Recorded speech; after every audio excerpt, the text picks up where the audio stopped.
I'm glad Jack learned his lesson, but I hope Delta doesn't find out about this. Oh, man, don't you worry your pretty little head about Delta now, man. He's a rockin' in the free world right now.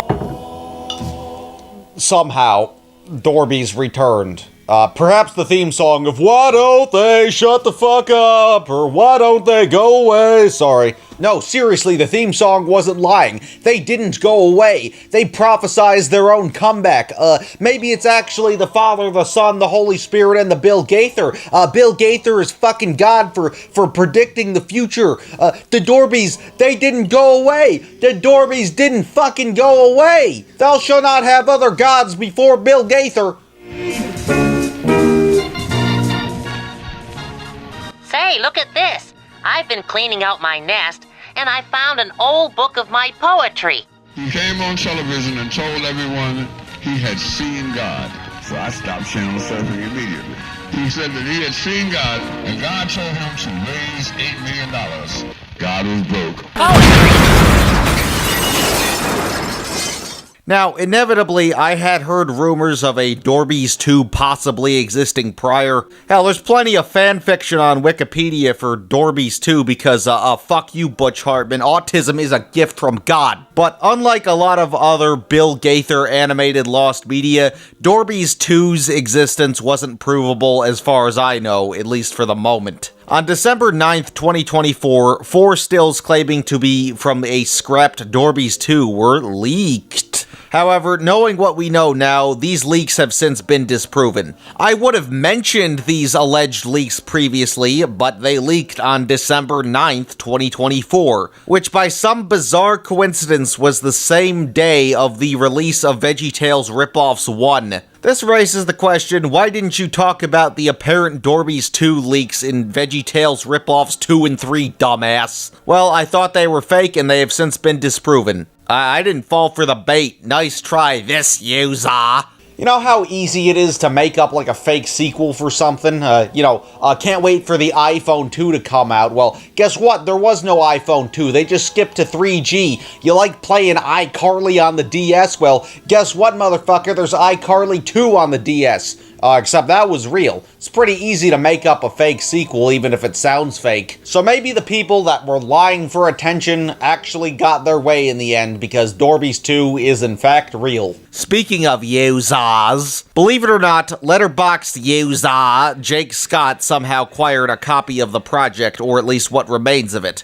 I have no idea how Jake Scott got a copy of it. Maybe he just had it lying around, maybe he fucking hacked into Gaither servers or something. Maybe he even worked on it and wanted to break the law. But regardless, thank you, Mr. User. And as I've said before, the first installment in the Bill Gaither cinematic universe had 3 different animation styles, technically. Roblox for episode 1, Gospel Music Ren and Stimpy for episodes 2 and 3, and slightly less Ren and Stimpy gospel musicians in episode 4. So no doubt, Live Bait Productions was always trying to improve their animation production values because they just knew they fucked up. Look at Barbie, Barbie, Barbie. What a scary bitch.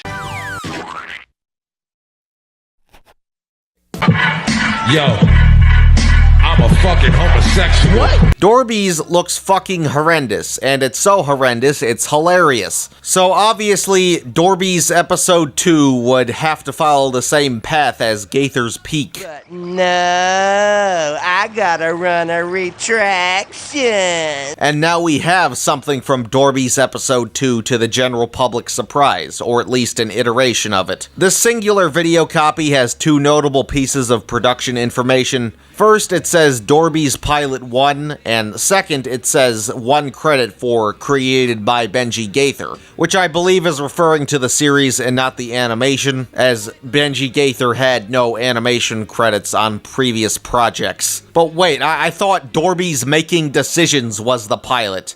So I guess this was just a flat-out remake of Dorby's. Not a soft reboot like Gaither's Pond, but I guess they thought they were gonna strike gold. The most notable difference between the two pilots is the animation. And no doubt, the animation is an improvement. It's more detailed and features considerably more fluid movement. But at the same time, the designs are still fucking horrendous. And not funny bad like the OGs, they're just fucking disgusting now. Because I guess all the 40-year-olds that worked on this also got the last helicopter out of Vietnam. It is likely that this 6 minutes of Dorby's 2 footage was not a full episode, obviously because of the runtime, which raises the question, was this just like an animation test, or was this only parts of an unfinished episode that got finished? If you remember, Dorby's Making Decisions I interpreted as a fictional television cable package consisting of multiple shows within a show, so it's possible that the crew only finished the new Jack and Mary Jane episode. So that's right, there's no more knockoff Larry Boy, I mean Mr. Po Un Yogel and a fucking cow, and the fucking Arnold Schwarzenegger and Bitch Got a Penis show is cancelled too. It is unconfirmed if the additional shows / ensembles whatever were removed entirely or were just never finished with the second episode / reboot whatever. I guess we'll never know unless we buy like 700 subscriptions to the fucking Bill Gaither media conglomerate. Gaither.com 1-year membership. A subscription to Gaither TV Plus. Best of Bill Gaither and Friends on countless DVDs. Bill Gaither Notebook. Bill Gaither Coffee Cup, Bill Gaither Tote Bag, Bill Gaither Coloring Book, Gloria Gaither Children's Books, other books written by incredibly random fucking gospel musicians, Gaither Gift Card. A Gaither gift card? He gave himself a Gaither gift card? Bill Gaither, one of the greatest Christian slot musicians of all time, gave himself a Gaither gift card. Does not compute! Does not compute! Come on! Okay, I'm sorry. That was a little childish and immature, but he gave himself a Gaither gift card? Like, why not just give somebody $20? Like, have you ever heard of like a fucking donation bowl? Could you not go to an actual church? No, let's give money to Bill Gaither so we can buy Bill Gaither money. Fucking fantastic. Like, fuck, man, kicking knowledge at 7-Eleven is a better idea to support Christian values than going to the fucking Bill Gaither website. Like, at least 7-Eleven feed the poor once a year on 7-Eleven. Fucking gloves of the song He Touched Me music sheets. That's not even fucking legible. What you reading, the New York Times? No, fuck all that shit. I'm reading Gaither Magazine, which is actually just a merchandise catalog. You could get all the new updates about all the new Bill Gaither media and merchandise available. Like the new Bill Gaither solo album that features appearances from the Bill Gaither vocal band. So is this a group album or a solo album? Make up your fucking mind, or are you just admitting to lying your fucking audience in broad daylight? Oh my god, they actually got Willie Nelson on their label. That's like an actual fucking musician. That's one of the Highwaymen. I thought actual musicians weren't allowed here. Bill and Gloria Gaither cruises, where you go on a fucking boat and watch Bill Gaither and his friends perform on a boat, motherfucker.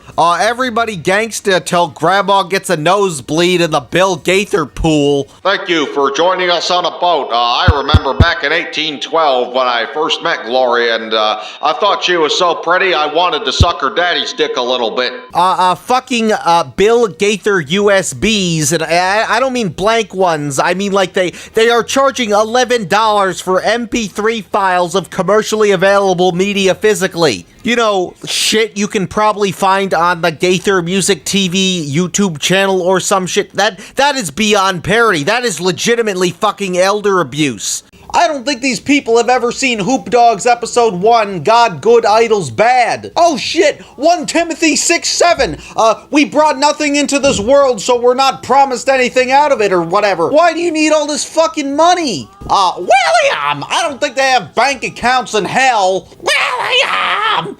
Oh yeah, Dorby's too. For one thing, they did fix the design flaw of the characters not having legs by just separating the feet and legs adjacent to Rayman.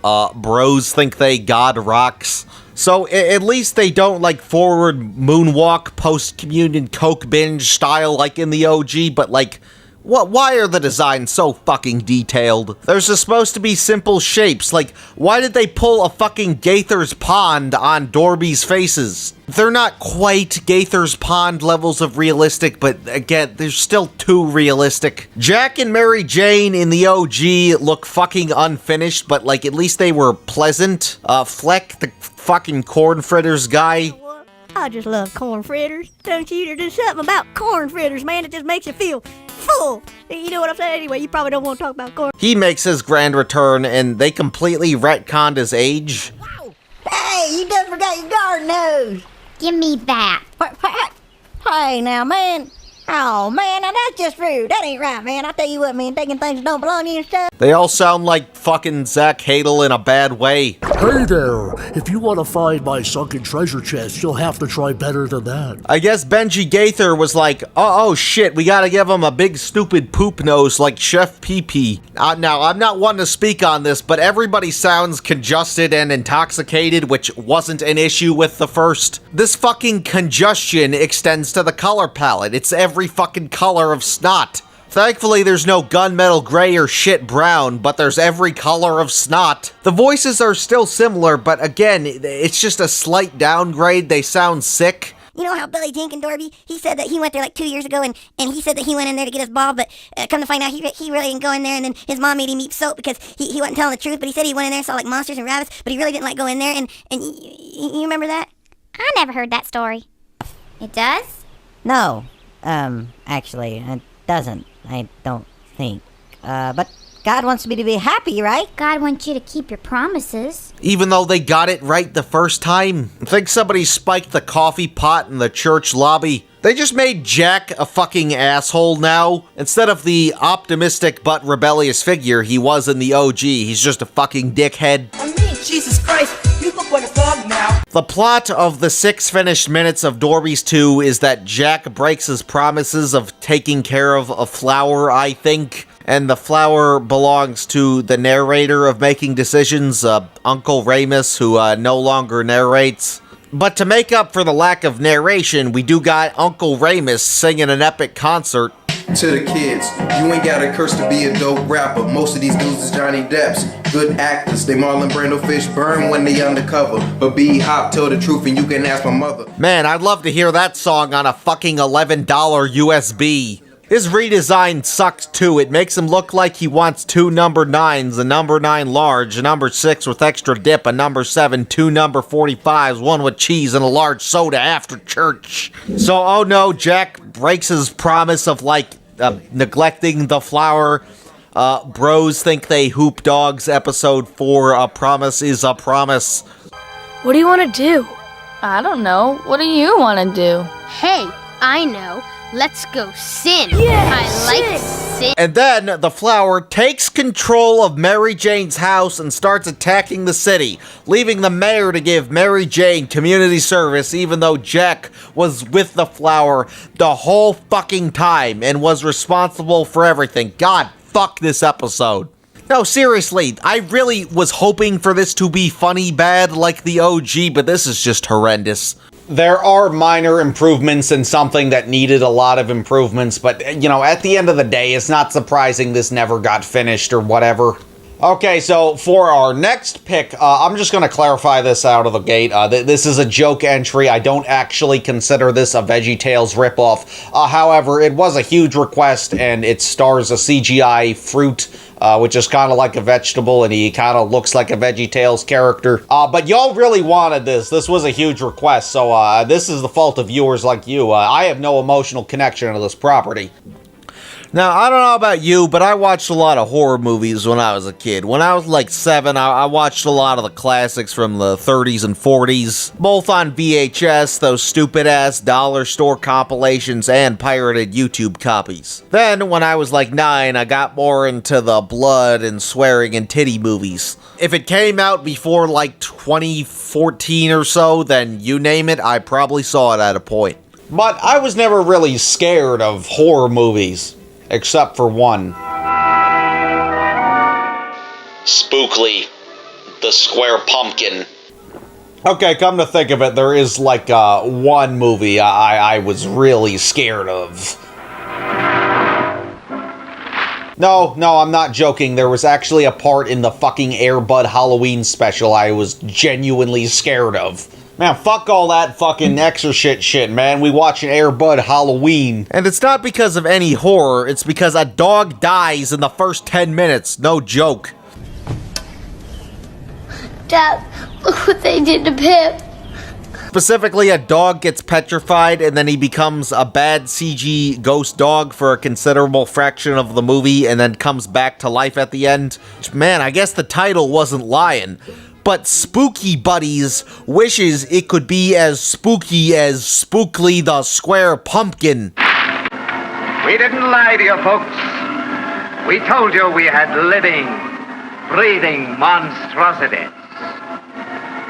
You laughed at them. Speaking of which, this is an adaptation of the children's book The Legend of Spookly the Square Pumpkin. You laughed at them, shuddered at them, and yet, but for the accident of birth, you might be even as they are.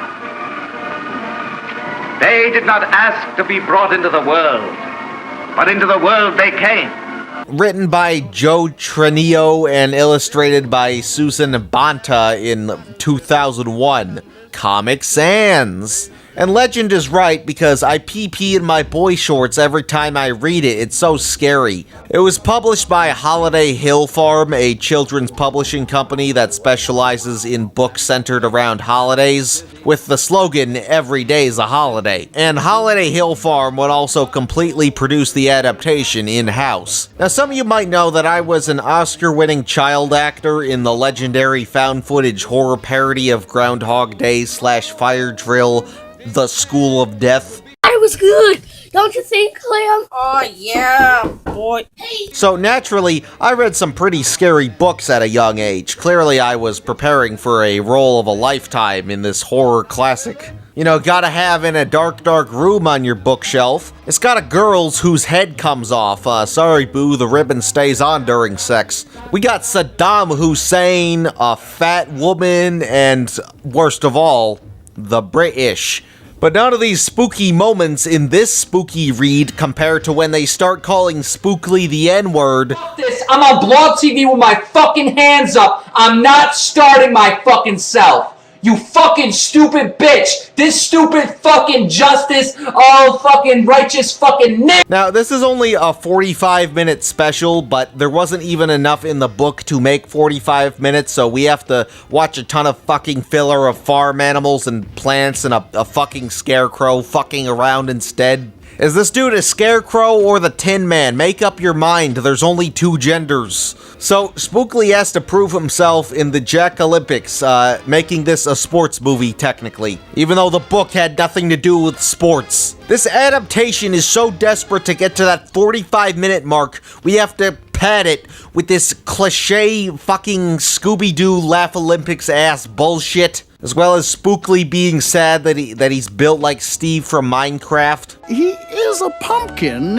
and... Not really, Jack. With all due respect. Yeah, baby, let's deport all the square pumpkins and make the garden great again. Now, I don't hate sports stories in general, but the good ones have a lot more going on than just sports. I have not given a shit about sports since LeBron was still on the Cavs. Like, you cannot satisfy me with just sports. Sports jokes over and over again is not a substitute for a plot. Okay, hold on. Spookly is actually an original sports movie because it has a trio of mentors as opposed to one mentor. These 3 spider fellers. A candy corn crown. Hey yo, this movie is glorifying candy corn to children. This is pro-candy corn propaganda. That is despicable. iPad babies watching this video, Moose is a much better role model. Don't like candy corn. No, I don't like candy corn. I like lots of other things, but I don't like candy corn. One of the Olympic Games is just fucking bowling. Yeah, bro, I love gambling over bowling during the fucking Olympic season. Bros think they elf bowling the movie. Who pooped in a peanut barrel? Who pooped in the peanut barrel? Now, spoilers for The Legend of Spookly the Square Pumpkin. In the book, he gets the other pumpkins to stop calling him the N-word by blocking out a torn gate in a storm, using his unique shape to alter the trajectory of fucking Hurricane Katrina. And he does all of this without all this fucking sports nonsense. Like, there was no attempt at making the sports crucial to the ending. And it has the same ending as the book. The old and the new are not tied together. I mean, like, at least he doesn't win the fucking Olympic Games for no reason, but there are like two minor things I do like here. I think the idea of making the stems arms isn't poorly incorporated. It is used frequently for the sake of visual expression. And these bat siblings are named Boris and Bella, which is likely a reference to Boris Karloff and Bela Lugosi because vampires, because Black Sabbath and Dracula. Now, I don't know about you, but I watched a lot of Christmas movies when I was a kid. When I was like 7, I watched a lot of the OGs from the 50s and 60s. I'd always be curious if there was gonna be a rerun of Frosty on TV, because I didn't have a DVD of it. It wasn't on the Atlanta bootlegging market. But there were never any Christmas movies I just thought were too jolly. Except for one. Spookly and the Christmas Kitties.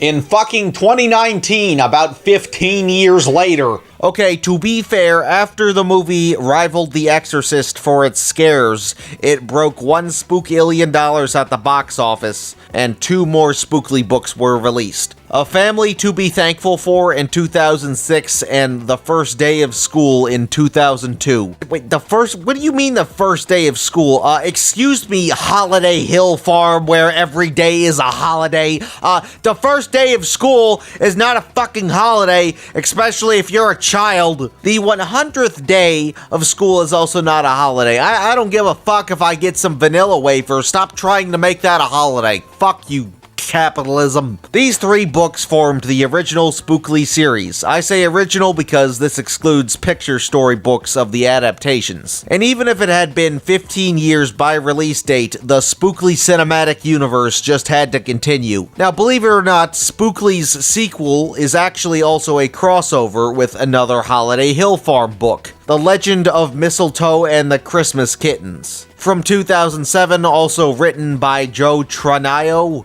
Bros Think They Jingle Cats from 2004, written by Michael Dermont. Now, considering Spookly and the Christmas Kittens came out the same year as Avengers Endgame, I don't think it's a stretch to say that Holiday Hill Farm wanted to make Spookly the movie 2 the Avengers Endgame of background noise for fucking babies. But believe it or not, this wasn't even the final crossover in the Spookly multiverse. Spookly's First Day of School also features Mistletoe and the Christmas Kittens once again, as well as other protagonists created by Joe Tranaio, such as Beacon the bright little firefly, Lindia the love bug who looks more like a human, and Jellybean the baby chick. But how is the Avengers Endgame of background noise for babies the movie? Well, for one thing, Mistletoe and the Christmas Kittens look like fucking shit. Hair of any kind is notoriously expensive and difficult to animate in CGI, so obviously we weren't getting hair textures that don't look straight out of No, motherfucking no, baby! Now, in the book Mistletoe and the Christmas Kittens, the fur is very detailed. These illustrations were done by Lydia Halverson and are actually fucking fantastic. It doesn't even look like a kid's book from 2007, like they 100% have that chaotic winter atmosphere. It's given 8 Crazy Nights a run for its money. Looks like a 40s Christmas card or something. Mistletoe's illustrations look much better than the rest of the Holiday Hill Farm cinematic universe. Like, Spookly just has the fucking, like, anti-autism propaganda circa No Child Left Behind art style. Like, pick a different font. Are you fucking serious? They put Comic Sans in the fucking movie too? Like, what are you, the fucking live-action Fat Albert movie opening credits? Ho, ho, ho, ho, I'm Santa, giving out cheer. You're passing out toys that friggin' 30 seconds. You quit. Look at Santa's fucking lips. He looks like a fucking singamajig. You remember that shit? Adorable, but the singamajig's favorite thing to do is harmonize. Start with 2, now 3, now 4, now add more. The singamajigs, they chatter, they sing, and they harmonize. Start your own singamajig group today. Oh, great. First a square pumpkin, and now a green cat. Oh, glad to see that the themes of racism are continued. Oh no, the pumpkins have to find Mistletoe's home, and then an owl steals his collar, so Mistletoe just ditches the farm, leading Spookly to try and find him, and Mistletoe also finds the Christmas kittens, and then the legends reconnect. It's almost as epic as the Grinch meeting the Nutty Professor, all while the racist pumpkins are directing a play because they want to make Charlie Brown without Browns.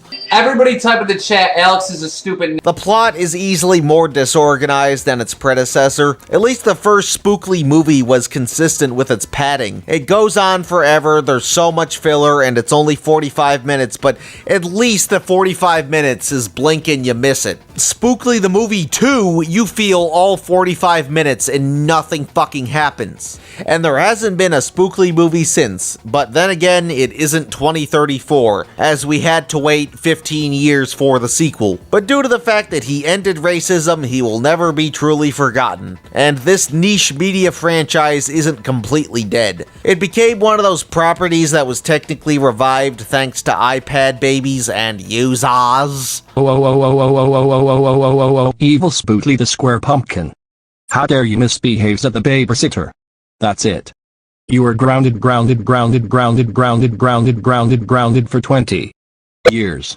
Much like Junge of the Jorgle, Hip Hop Harry, and even fucking Forget About It, in which a ton of short-form content has been made using the Spookly characters. Not too much, but some of them use puppetry. Puppetry was actually a pretty appealing and cost-effective option, and many people do find puppets scary, as Spookly the Square Pumpkin is no doubt the scariest horror protagonist.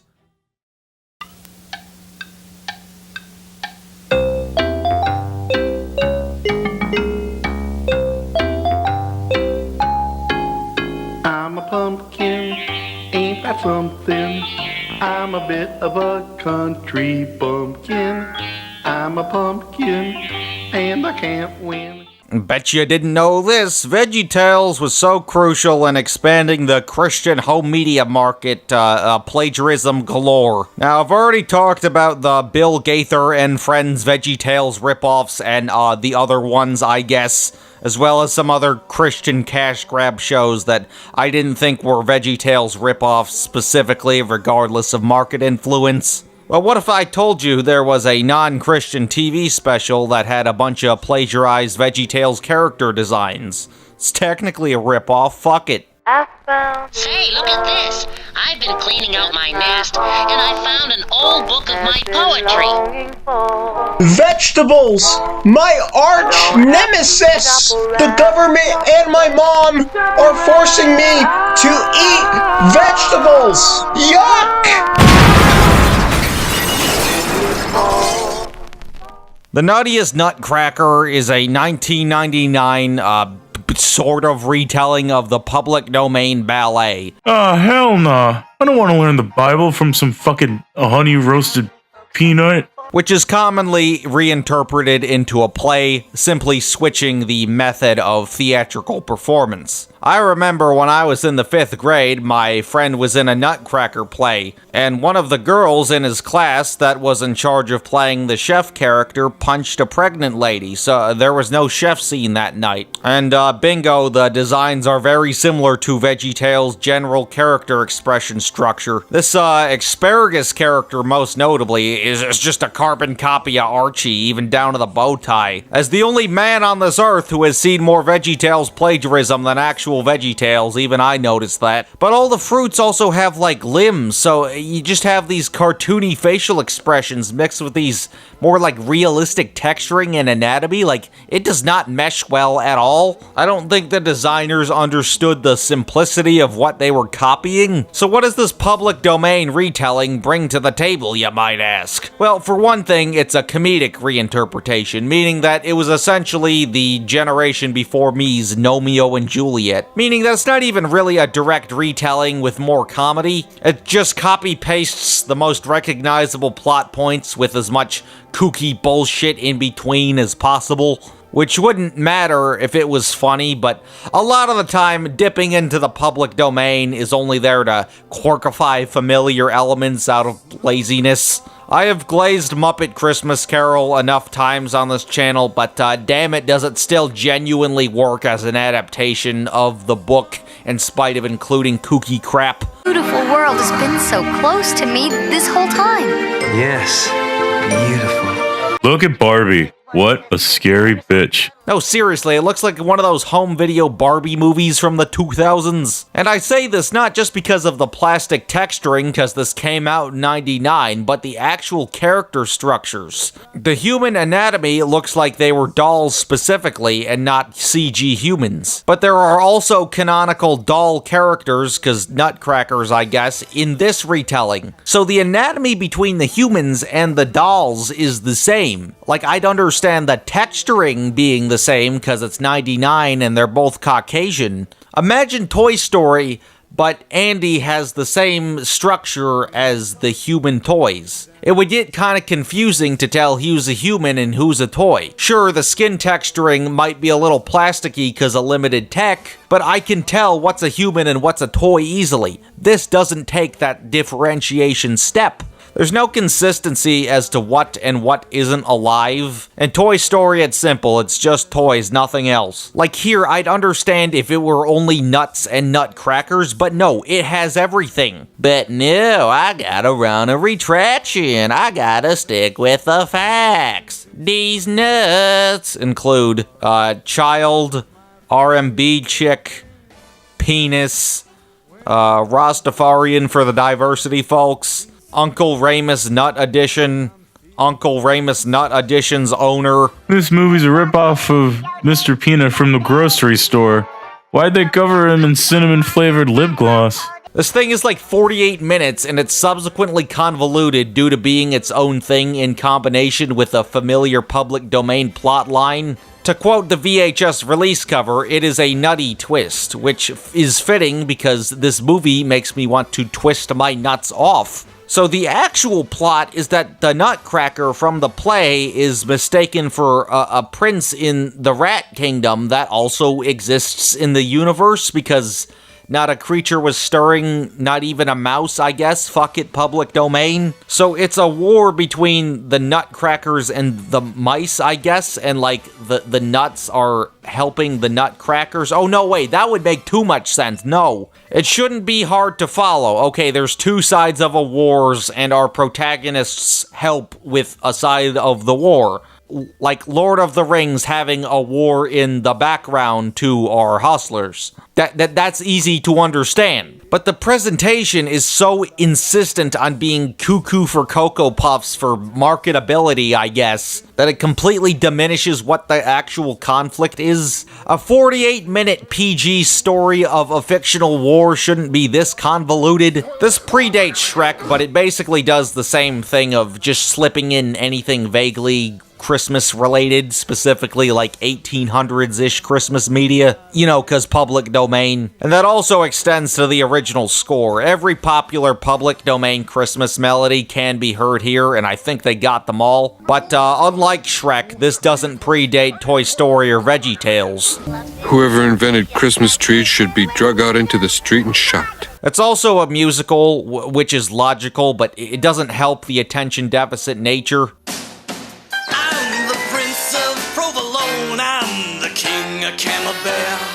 Bro thinks he's Biggie Cheese. It's a combination of a bunch of public domain random bullshit that's hard to follow and just everything was done better somewhere else. And from what I've heard, most people that saw it at a young age loved it, and I'm not surprised, it's just so crazy. The prince was left so weak from the effort.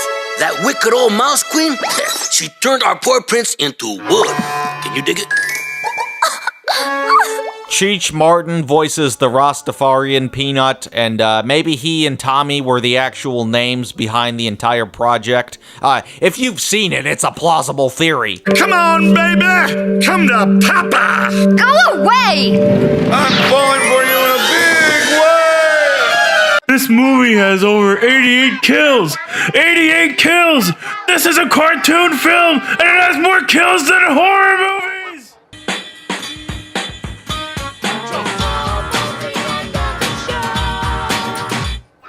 Columbia TriStar Home Video presents a classic tale gone nutty. I mean, like, how could you not love this? It has fruit, it has Veggie Tales, it has cheese, it has mice, it has Barbie, it has Tim Allen. Okay, well, it's Christmassy, so it basically has Tim Allen, because you can't have Christmas without Tim Allen and Will Ferrell. It doesn't have them, but close enough, damn it. It has Rastafarians. It has everything. It is way too much for a sober adult to handle, but if you're a child that's very attention deficit, or you're an intoxicated adult, or an intoxicated attention deficit child, then, yeah, best fucking movie ever made. Yeah! The Kids Club educates and informs children between the ages of 3 and 9 about history through the Bible, as well as teaching children about safety and offering exercise instructions. Smile of a Child, aka Smile, is one of the most infamous American television channels, period, for good reason. You're either gonna know exactly what I'm talking about, or you're not. I'm sure some of you already know this because I've only mentioned it like 4,000 times. It was a Christian children's 24-hour TV channel that aired mostly questionable and dated Christian shows. The majority of both syndicated and original shows are usually regarded as dog shit or unintentional disturbing, or both. And one of the most obscure shows in this uncanny rabbit hole has the energy to be one of the scariest. Okay, not really, but only if you really hate clowns. If you don't hate clowns, then yeah, it's not really that scary, but it's a bizarre relic regardless. But if clowns give you the heebie-jeebies, you're gonna hate me for this. Hey, look at this! I've been cleaning out my nest, and I found a...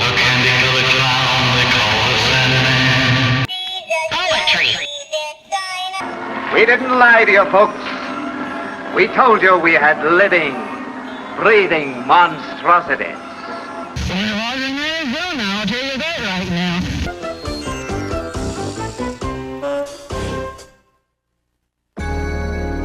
Come on, GJ. Oh, man.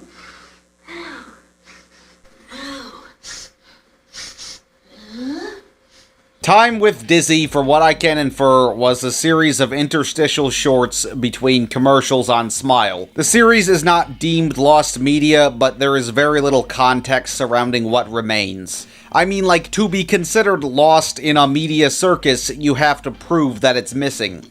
Dizzy is hardly still in existence. But how could it fall into such a high level of obscurity?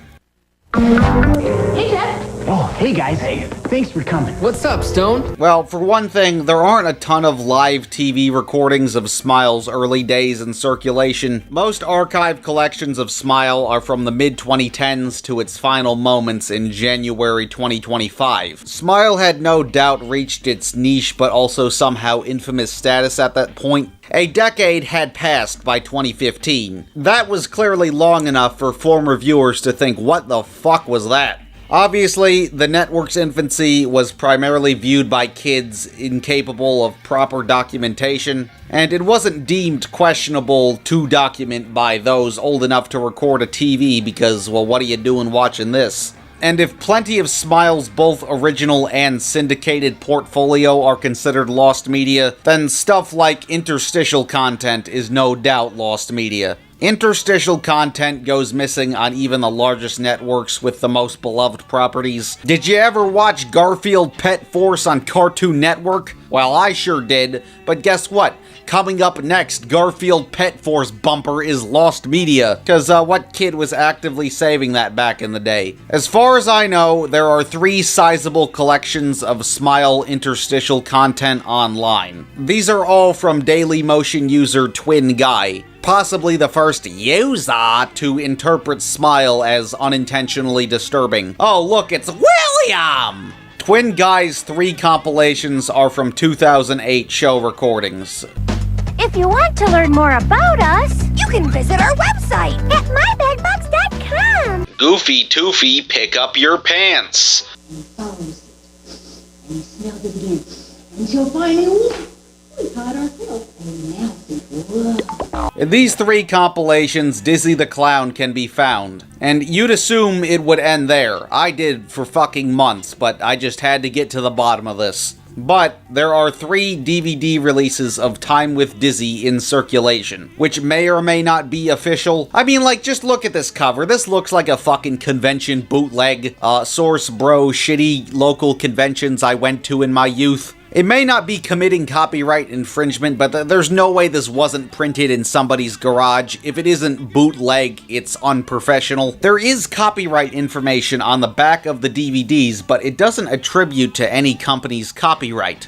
All rights reserved to who? Perhaps this impersonates the copyright holder cause it's fake, or at least unprofessional, probably. Like, there's just fucking generic clip art of film reels. Did they not have assets from the show because they didn't make it? The logo on the DVDs are also not the one seen in the show. Rumor has it that this black DVD is Volume 1 and this yellow DVD is Volume 3. This ordering isn't confirmable, but that implies that there's a completely missing Volume 2 DVD. Unless they pulled a Traveling Wilburys and skipped Volume 2 for shits and giggles. Damn candy-colored clown they call the Sandman. Regardless of rumors, there are 2 Time with Dizzy DVDs. The DVDs are incredibly rare, but thankfully they fell into the right people's hands, and they're not being hoarded. So most, if not all, Time with Dizzy segments have been archived online, and not from TV recordings.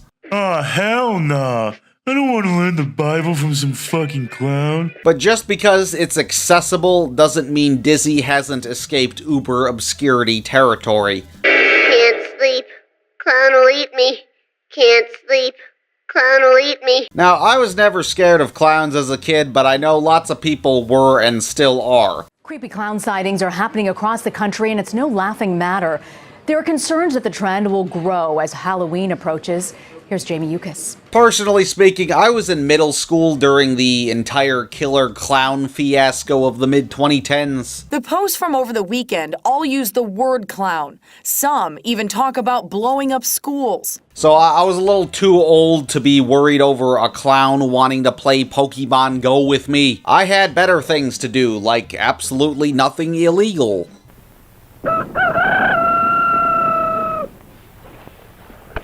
Breakfast!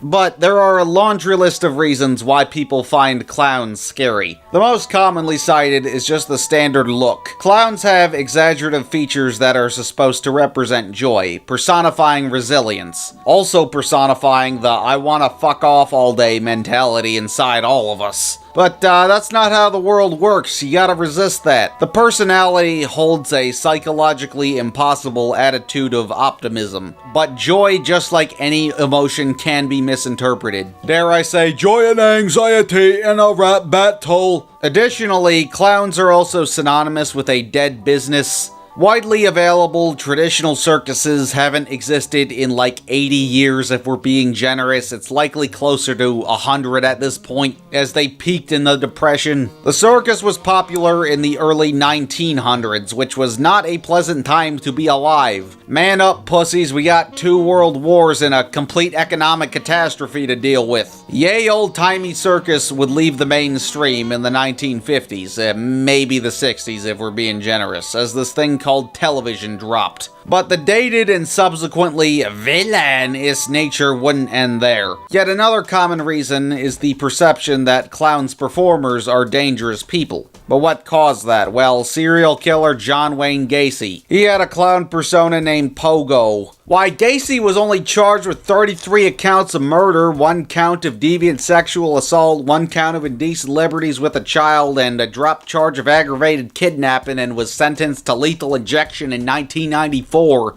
This human monster ruined it for everyone. You couldn't even do it as a vintage throwback without raising some eyebrows. Pictures show them in action doing what they love, making youngsters laugh. Even a tiny smile will make their day. Sometimes they are paid for their work. Often they perform at no charge for charity. But now, the first question people ask is, did they know and work with John Gacy? So whether it's the design standards, a cultural perception, or fears of challenges of the olden days, clowns are the recipe for heebie-jeebies and a lot of punk bitches. And today, the archetype is most commonly repurposed as a horror or villainous archetype. And that also applies to 2008, the earliest confirmed sighting of Dizzy on Smile, because that's how calendars work. This archetype hasn't been positively perceived since, like, the fucking Carter administration, as well as mainstream since the fucking Truman administration. Clearly, making Dizzy a clown is an incredibly appropriate creative decision for a Christian kid show of the late 2000s. Now, given that very little context remains for Dizzy, I don't know who created the show, but it's possible that it was conceived by somebody who actually saw a real clown in the fucking Great Depression. This just reeks of something conceived in a Bob Evans restaurant. Or perhaps it was inspired by something else. Shh. You gotta be very quiet. Molly's sleeping. We don't want to wake her up. Maybe, just maybe, Dizzy was supposed to be a Christian ripoff of Lunette the Clown from The Big Comfy Couch. In the world of bad Christian kid shows, the 8th commandment of thou shalt not steal is completely thrown out the fucking window. There are lots of bad, obscure Christian shows that are just rip-offs of something else with Christ lazily nailed into it. The networks might call it fulfilling wasted potential, but I call it plagiarism. Any 80s kids game show, you got Joy Junction, Sesame Street, you got his reality puppet shows, Thomas and Friends, you got JJ the Jet playing the Christian dub, Bible Man is just Batman, and of course the countless VeggieTales rip-offs, which is ripping off its own kind, but plagiarism regardless. So is it really a clock rug stretch to say that Dizzy was trying to cash in on Lunette? Good night. When all of a sudden... George Bush doesn't care about black people. In case you're not aware, Big Comfy Couch is a preschool show from 1993. It was a huge deal. It was such a huge deal, in fact, it initially ran from 93 to 96, then came back in 2002, and then came back for one last time in 2006. And there's one unorthodox stylistic decision about the show. The protagonists, as well as other characters, being clowns. But wait, if this came out in 93, post John Wayne Gacy, then why the fuck would they put a clown in an interactive show for babies? Well, they really didn't. The characters don't have a traditional clown appearance. They have a red clown nose, disproportionate hair, and comically striped socks, but face makeup is heavily restricted to comically black freckles and other minor face paint. You can tell that the design crew factored in the cultural perception of clowns being dangerous, and altered the designs to make them appear friendlier. Because this is a baby show. What do you know? They took extra effort to not traumatize a generation. In case you don't know your Big Comfy Couch lore, clowns were chosen as a focus archetype because of the creator's background. Creator Cheryl Wagner got her start in children's entertainment through live shows prominently at children's hospitals. They were performed both with puppetry and clowns, under the appropriately titled Maritime Clown and Puppet Company. Founded in 77 and defunct by 80, or at least circa the assassination of John Lennon, 77 was still roughly a year before John Wayne Gacy was arrested. It was still socially acceptable to have a clown in proximity to children. Wagner is also Canadian, aka farther away from Illinois, USA. I'm going to incorrectly pronounce it with an S because that's just funnier. Illinois is the state where John Wayne Gacy did nothing illegal whatsoever. So adults abusing clown status was a little less of a social concern in a country where that didn't happen. But at the same time, that doesn't mean that Gacy ain't got no international infamy. It is clearly no coincidence that this clown company couldn't get work in 1980 and went bankrupt. Say, look at this! John Wayne Gacy Enterprises for hire. Yeah, get the fuck out of my neighborhood. Obviously, not much of the maritime clown and puppet company's work has survived. But these clowns don't look anything like Lunette and crew because they're a product of their time. But a better example of Comfy Couch defying clown tradition is the involvement of clown Grendel Kucherka. On Comfy Couch, she played the clown grandma Granny Garbanzo. Unlike Little Clowns of Happy Town, the clown grandma doesn't die. Kucherka was only in her 30s in the 90s, but she had way more clown experience than Cheryl Wagner or Allison Court, aka Lunette's original actress. This is an actual picture of Kucherka in clown makeup like at least a decade before Comfy Couch. Why are you hiding in the bushes? To do 9/11? If Lunette's design looked anything like this, Comfy Couch would have gotten cancelled on episode 4. What the fuck is this? But at the same time, if you were to look at this before the 70s, you'd probably think, oh, look at the silly clown in the woods. But with a modern lens, or at least a post-John Wayne Gacy lens, Grendel appears more like she's chopping up 12-year-olds and a month later they're found dead in garbage bags with cucumbers up their asses. Yuck.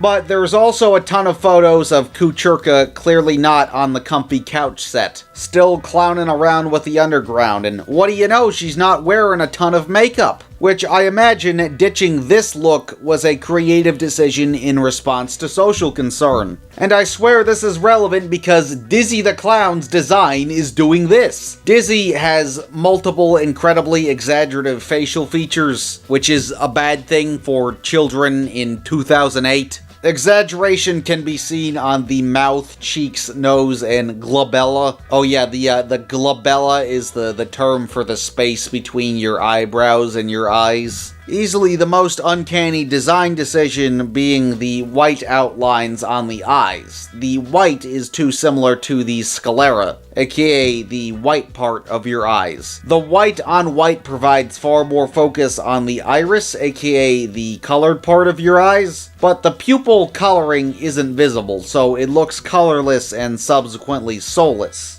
At some angles, Dizzy looks fucking dead. An effective illusion for psychological horror, but not a Christian kids show from 2008.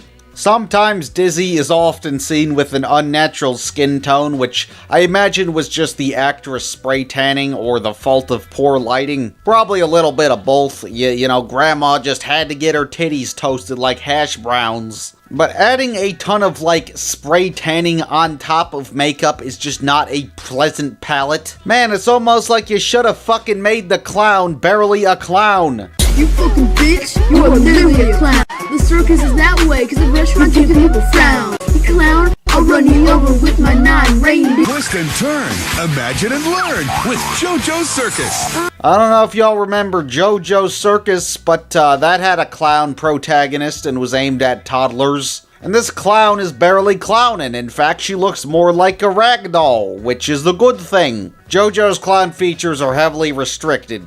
She has a pale Caucasian skin tone and not like a grease paint white skin tone, an appropriate pale for a comical redhead. The only exaggerative feature is the nose, and that's just a red circle. You'd have to be scared of circles to find this design frightening. Not too bizarre of a design, unlike Dizzy. And by the way, JoJo's Circus was co-created by Jim Jenkins, who also created Hoop Dogs, better known as the greatest Christian show of all time. Well, since we can't play basketball, what do you want to do? I don't know. What do you want to do? Hey, I know. Let's go sin. Yeah, I like sin. Like I said, Bob Ebbins' ass idea. You'd have to be one hell of a backwards idiot to think that this was an appropriate show for children in the late 2000s. God damn it, we have a black president now. Get this whitey out of here. Oh yeah, the actual show.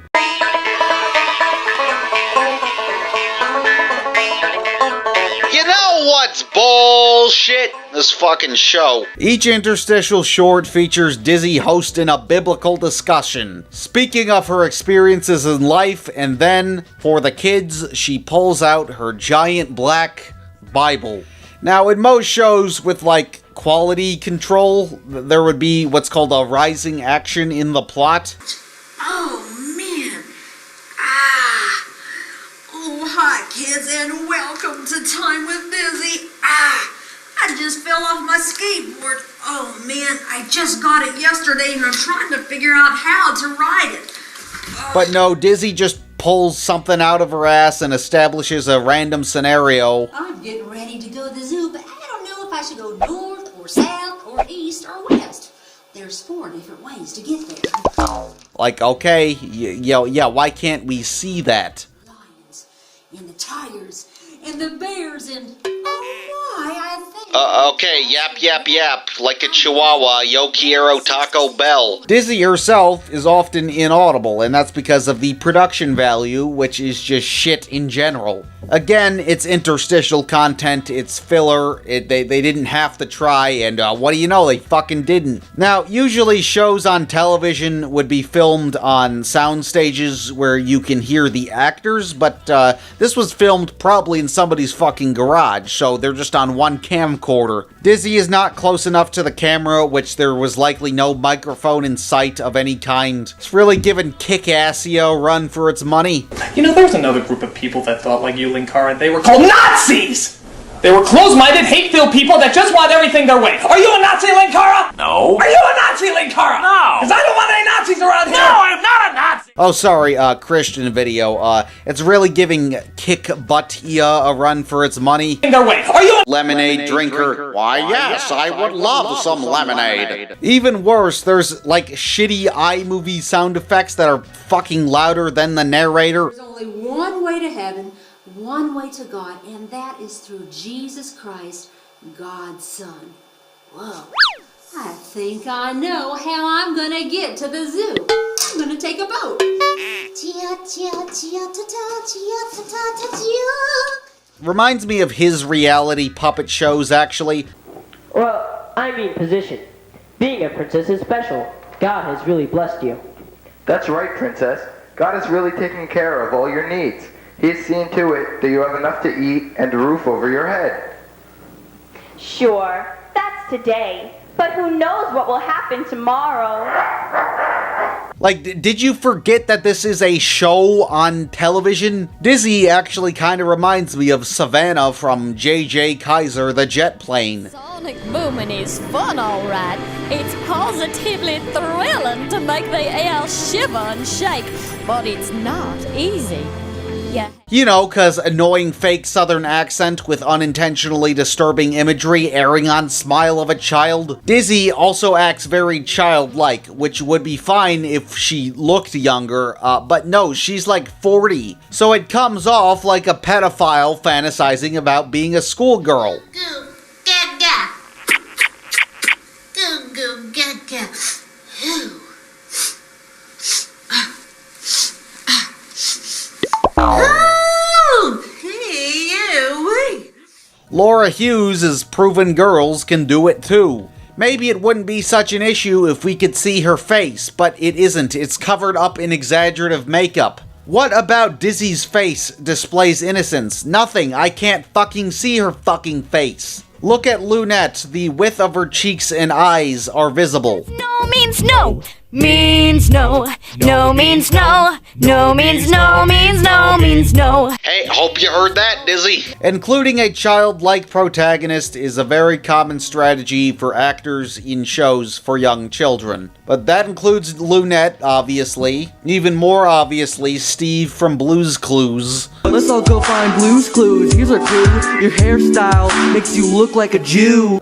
David and Shane from The Upside Down Show. Stephanie from Lazy Town, to name a few. And, they're usually played by younger adults or older teenagers who have just a dash of youth. Holy shit, DJ Lance Rock was in his 40s during Yo Gabba Gabba. He doesn't look 40 despite being somebody's uncle. There's some youth right there. And why a dash of youth in the host? Because at some point, you're not fooling anybody. Grown-ass men don't act like that. Adults are weird. Their breath smells like 8-Ball. Hell, Lunette, Steve, DJ Lance Rock, Stephanie were all replaced in favor of a new host or were recast at some point. Because that youthful appearance ain't gonna last forever. At some point, it's gonna get weird. I think the iPad baby renowned Blippi is weird as shit. Like, come on, man. Like, 5 o'clock shadow and propeller hats are complete opposites. People do, in fact, age. Them baby cheekbones ain't gonna last forever. Well, unless you have, like, congenital hormone syndrome like Andy Milonakis. Mr. Rogers knew what the fuck he was doing when he was acting like a grandpa when he was 39. That's what hustlers call investing. This standard of younger adults playing childlike characters is not strictly true. I mean, like, David and Shane are a little older looking. Oh, don't know David and Shane? Well, back in the day, I thought the Upside Down show was hilarious, and I was shocked when I found out it wasn't successful. So, Dizzy does not appear youthful and does not appear friendly. Hey, Mama, can I open one of the gifts and show the kids? Oh, thank you. I get to open a Christmas present. And she lives with her parents, but clearly showing her parents weren't in the budget, so they just blabble off screen like the teacher in Charlie Napoleon Brownington III. And that doesn't help because it appears more like Dizzy is talking to the voices in her head. Is that why she's dizzy? Is she distracted by what's going on in her own head? Oh, hi, kids. Oh, holy Jesus, what are these goddamn animals? She probably can't drive her clown car no more because she can't focus on the road because there's so much chaos in that little noggin. Why, kids, I could end it all right now and go 75 in a school zone. That would be groovy. Maybe she doesn't have parents anymore because she whacked them in the head with the lead pipe and sold their teeth on Craigslist. Oh, ho, ho, ho, I'm Santa, giving out cheer. You're passing out toys that break in 30 seconds. You quit. But hey, at least there's an episode with a gorilla in it. Okay, here we go. Ooh, just a second. I don't hear much. Nothing over there either. Oh, here we go. Oh, you're doing good, buddy. But we need to check your reflexes. All right, here we go. Whoa, whoa. Pop. Ooh, that don't look too good. There's also an obviously unauthorized use of Lucky Charms in the St. Patrick's Day special. Whoa, there's a leprechaun on my cereal box. Whoa, leprechauns are those make-believe little people who think that there is a pot of gold on the other side of the rainbow. Let's face it, breakfast is ruined. 1, 2, 3, 4, 5, 6, 7, 8, 9. It's the 10 crack commandments. Fool, breakfast ain't ruined if it's Frosted Flakes. They're great. With the correct white substance, of course. Well, good morning, kids, and welcome to Time with Dizzy. Sorry, fool.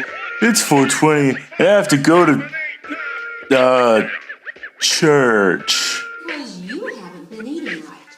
From the Bible, that is. I don't know, fool. The kosher food in prison is a little more scrumdiddlyumptious. The more you read the Bible. Look, punk, you better get out of here unless you're turning that water into Coca-Cola.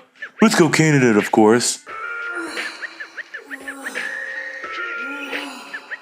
There is nothing in the world more helpless and irresponsible and deprived than a clown in the depths of an ether binge. But I'll get to that rotten stuff eventually. Now, there are two main rooms of the series, the kitchen and the bedroom. In both, only certain objects were chosen to be constructed and the majority are just painted, meaning the perspective of the backgrounds is also warped. It's chaotic in what is a baby show, in which, should be relaxing, I'd hope. Like, dog, look at the Blue's Clues chair. It's whimsical, but it's not fucking flat. It's perfection, clearly.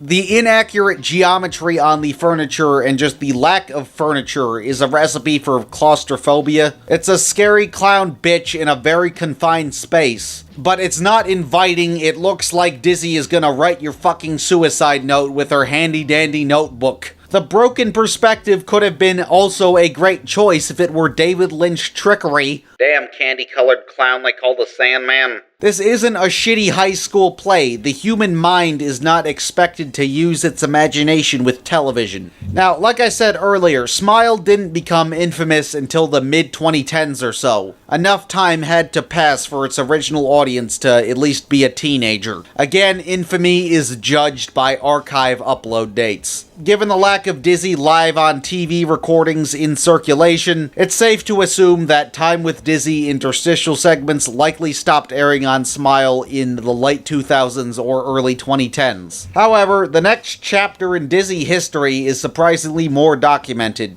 Dizzy would most frequently perform in the Ottawa, Illinois area. Yes, Illinois, the very state where John Wayne Gacy did nothing illegal whatsoever. Even if Dizzy was no longer airing on national television, Dizzy's content throughout the 2010s is more well documented. Likely just a product of media preservation standards greatly improving in general over the course of the 2010s. Improved Dizzy preservation could also be attributed to the content now targeting a general audience. Yeah, that's right, exploiting religion clearly didn't work, so the crew just ditched religion. In 2011, Dizzy would become a spokesclown for an Ottawa, Illinois pizza joint, Papa Murphy's Take and Bake Pizza. I initially thought it said Ottawa, as in the capital of Canada, not Ottawa. And Dizzy being from Ottawa would make perfect sense because Big Comfy Couch is Canadian. But no, there's just a similarly named city in Illinois. I mean, like, Paris, Ohio is an actual city. Sky's the limit. Believe it or not, in Palestine, Ohio, women are actually allowed to show their hair. Hey everybody, do you know what time it is? It's Dizzy time! And it's time for Dizzy to pick up a freshly made Papa Murphy's pizza. Here, if you want it, we'll build it. Whether it's one of Papa Murphy's signature pizzas or your very own combination of delicious crust, zesty sauces, and fresh ingredients, we can do it your way. Thanks, and I'll see you next time. Today, I'm gonna have me a pepperoni pizza. Wait a minute, I know. I'll have me a cowboy pizza. Yahoo! Wait a minute, I'm feeling kind of cheesy. Maybe I'll have me a cheese pizza.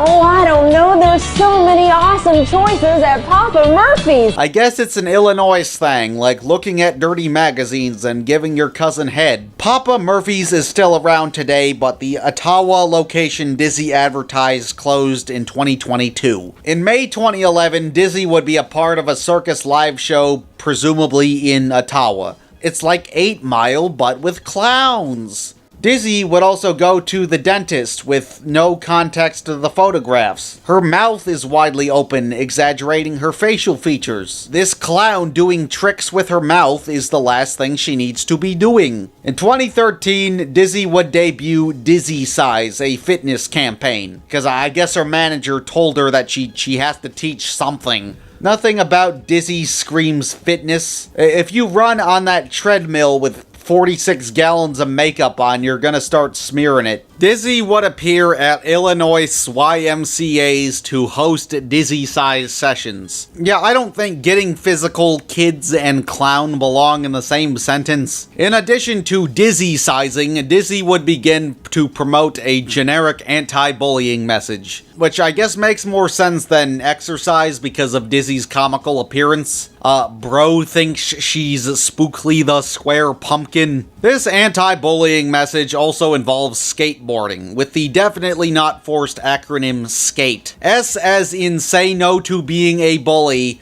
K as in keep your cool, A as in ask for help, T as in treat others right, and finally E as in encourage others. Except this isn't how fucking acronyms work. You can't just make a sentence per letter. The letters are supposed to form a single word. I remember when we had to write our names in acronyms at school, we were banned from putting YOLO in Y because YOLO in of itself is an acronym. They couldn't even get an English teacher to proofread this shit. If they actually spelled this correctly, the actual acronym would be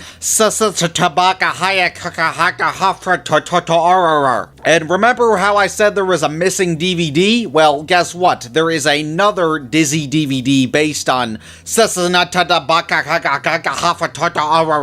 titled Skate, No Bully in My School. Due to the DVD's rarity, contents are undeterminable but are presumably lost. It is unknown if the DVD consists of live content or studio content. However, there is one live performance recording in circulation, the live performance consisting of Dizzy dancing along to the song No Bullies Allowed. No bullies here in my school. No bullies here in my school. No bullies here in my school. If this is a part of the DVD content, then the DVD content could be considered partially found, but if it isn't, and this is just some random live performance with the generic anti-bullying routine, then the DVD contents could be considered completely lost. As the summer of 2013 rolled around, a new live show would premiere, the Dream Big Read Show, hosted in Ottawa Public Schools. Here, instead of Dizzy whipping out her giant black Bible, Dizzy can be seen reading a comically large book of magic, meaning that she's resorting to witchcraft. Clearly she lost her faith.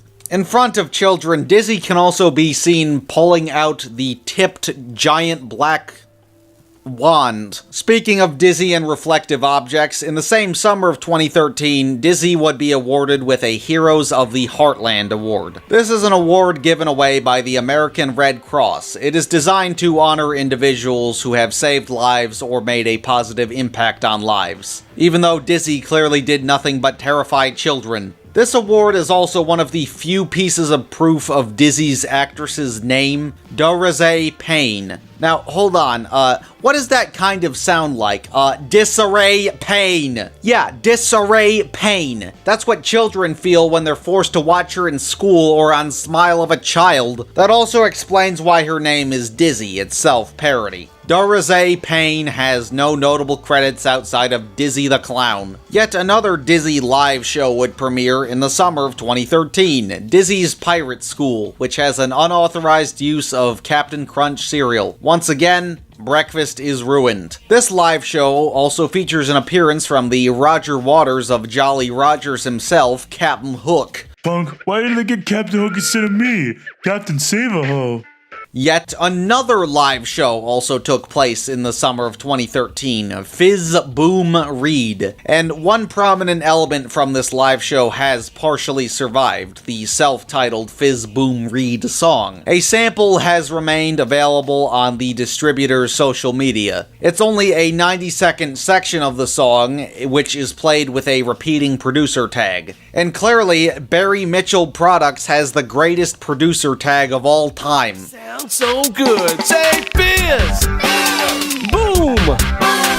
Barry Mitchell Products. Oh, give yourselves a hand now. That's what I'm talking about. Dizzy herself does not appear on the remains of the song because she does not have the exaggerative swagger of a black teen. This leaves the non-producer tag / full version lost. Well, if I was Dr. Frankenstein, I'd be mad cooking crack in my evil laboratory, yo. Or is it laboratory? The next year, to end 2014, a Christmas song and music video was released, titled Christmas Angels. This is lost because it was only released on Dizzy's now defunct website, so it went missing with the shutdown. Only the thumbnail remains. Throughout the remainder of the 2010s, the Dizzy act would be mostly private. However, the Dizzy the Clown act would be retired in 2019. It is provable through Disarray Payne's farewell message, specifically from the Ottawa Regional Health Center. Here, Payne claims that she worked there for 36 years and 22 under the Dizzy alter ego. This further explains why she was awarded by the American Red Cross. But even if she had retired from hospital work, it wasn't completely the end of the line, as she claimed to be at Applebee's on Wednesday nights, as well as other Ottawa Public Library and school shows. But as Disarray Payne was a doctor to some capacity prior to 2019, in 2020 a world event would bring Dizzy back to the spotlight.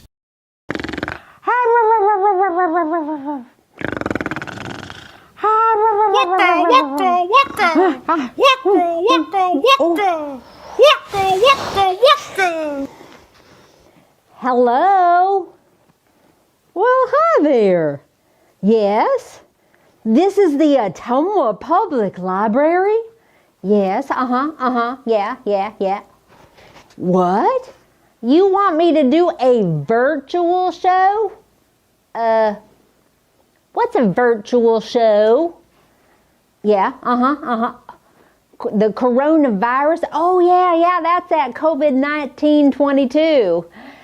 No, it's not 1922. Oh, well, is it 16, 15, 14, 13? What? Oh, COVID-19. Oh, yeah. If it were time for a global pandemic, it was time for Dizzy. A pseudo-revival special of Time with Dizzy would debut on the Ottawa Public Library's website, titled Dizzy the Clown's Virtual Show. This is the most clear footage of Dizzy ever recorded, so she looks extra fucking dead. Look at Barbie. What a scary bitch. Yabba dabba dabba dabba doo. Doo. Yabba dabba dabba. Ew. P-U. I don't think that's how it's supposed to be. You know what? I forgot to look at the directions in the cookbook. Cookbook. Oh, there's the cookbook. I probably should have read the cookbook first. Okay, here we go. Uh-oh. Uh-oh. Uh-oh. You've only read 4 words, you dumb bitch! In the intro sequence, the Time with Dizzy intro is recreated. Except, this wasn't a Christian brand no more, so Dizzy's giant black Bible just says book now. Yes, book. Oh, what did your dad whack you in the head with? War and Peace? I just got hit with book.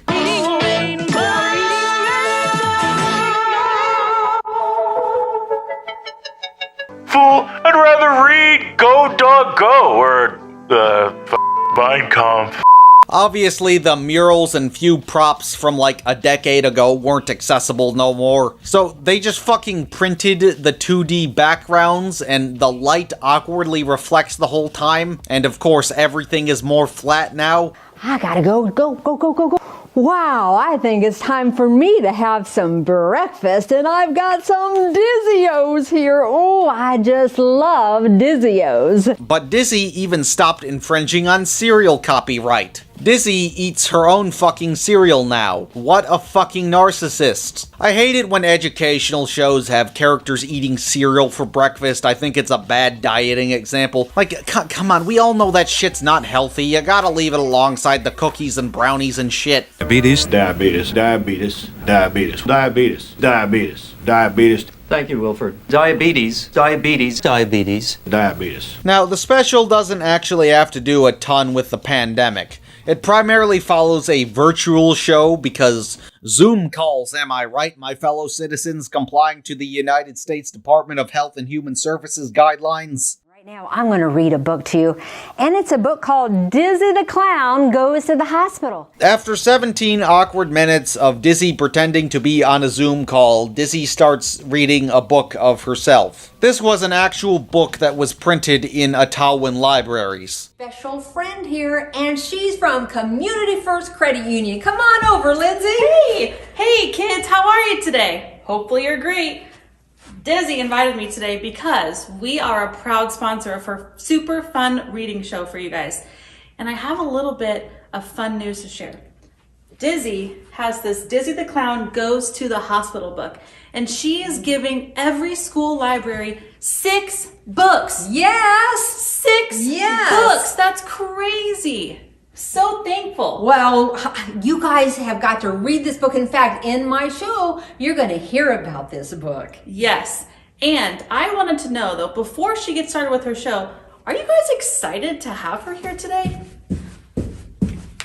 Oh, I didn't hear anyone, did you? I didn't hear anyone either. Let's try it again. I need you guys to show me how excited you actually are. Are you guys excited? So shut up, bitch! When Dizzy reads the book in her virtual show, it appears more like a PowerPoint.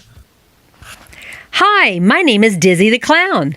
I feel pretty good today because I just got out of the hospital. If you didn't know that this wasn't a real book and not fiction because this is fictional, it would appear like it just cheaped out and didn't shoot any more video. In Dizzy's brand spanking new book, she goes to the hospital and learns there's nothing to be scared of, informing the young audience of 3 kids forced to watch this bullshit to not be afraid of the doctors. Yeah, who cares that doctors lie all the time for money? There's nothing to be afraid of. Maybe Dizzy checked herself into a mental hospital, and she's actually holding herself accountable, unlike a certain emo fuckboy. The nurse starts tickling Dizzy. The nurse will also listen to your tummy to see if it's making funny sounds. It may tickle. It also has the only remaining appearance, or possibly first, of Dizzy's parents. This COVID-centric comeback is similar to another children's show, Under the Umbrella Tree. Already talked about in extensive detail.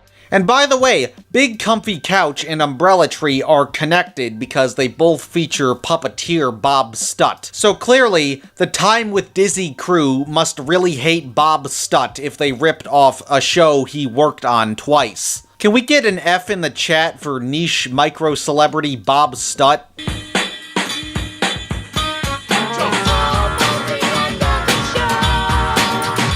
Dizzy the Clown hasn't been spotted since the pandemic, but it's very much possible that she is hiding in the shadows. So if you are at an Applebee's in Illinois, watch out for this scary bitch. That reminds me of a great Bible verse. Oh yeah, lunch, 11:33.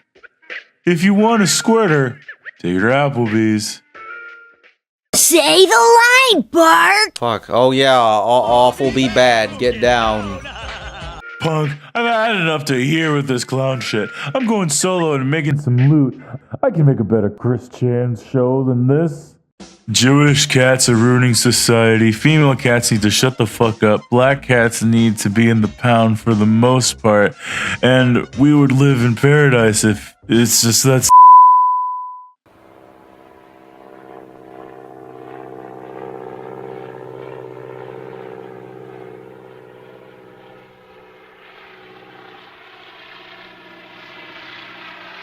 Okay, I swear this will come back later. Thomas and Friends needs no introductory. It ran for 24 seasons between 1984 to 2021 and had 1 theatrical movie and 14 direct-to-video movies. Wait, shit, that's an introductory.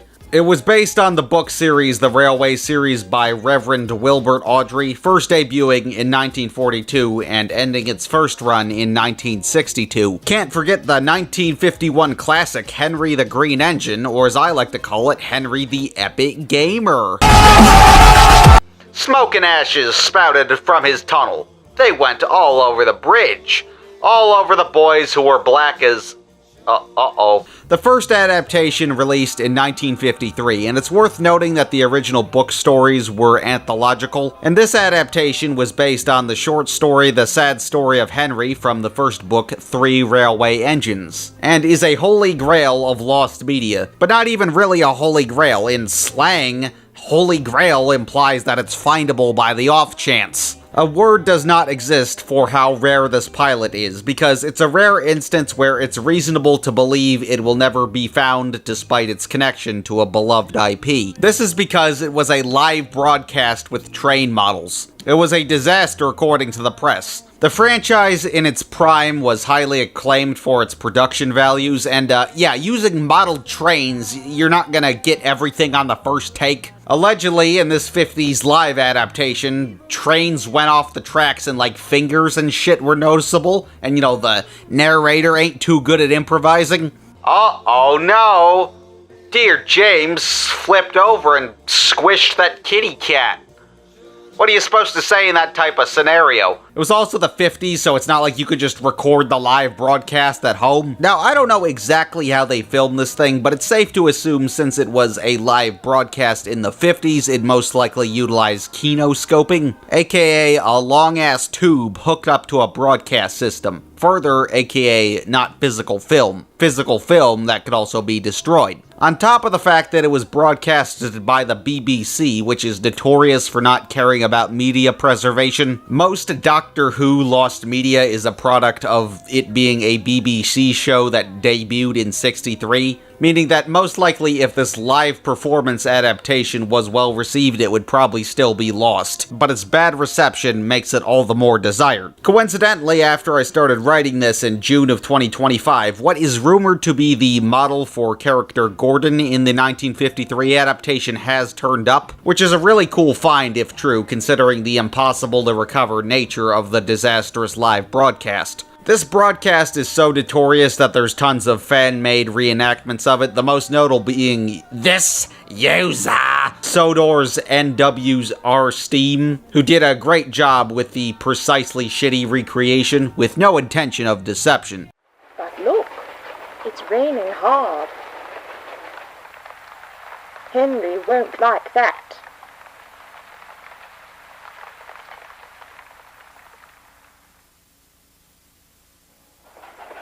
Soon, Henry comes to a tunnel. Audrey disliked this adaptation structure on top of the disastrous live broadcast, but that didn't stop audiobooks on vinyl from being made between 1957 to 1979. But in the 80s, this vintage book series was given life to a new generation and a life grander than ever, thanks to documentarian Britt Allcroft, who coincidentally came across the book series in 1979 when researching locomotives for a documentary. So it was her mission to get an adaptation of this somewhat forgotten book series from the 50s off the ground, and she was correct in her assumption that it would make a great show for youngsters. Hell, around the same time, the original The Railway series book series was even revived by Audrey's son, Christopher, in 1983. Coincidentally, around the time of the Thomas and Friends test pilot Down in the Mine, a pilot that was never publicly released until 2025 by the Mattel toy company that owns the entire IP, to commemorate the 80th anniversary of the Railway series, not long after Britt Allcroft's death on Christmas of 2024. The Down in the Mine pilot was a holy enough holy grail for the owners to give it the restoration it deserved and widely release it, but regardless, this adaptation took off. The original Thomas and Friends series was well made enough to appeal to young kids and be very respected for its quality craftsmanship by adults. It apparently peaked internationally in the late 90s and early 2000s, but is an 80s classic only to the British, Thomas's home country. Thankfully, the late Wilbert Audrey did get to see his property become a smash hit for generations later, Audrey passing away in 1997. However, the quality throughout the franchise history is debatable.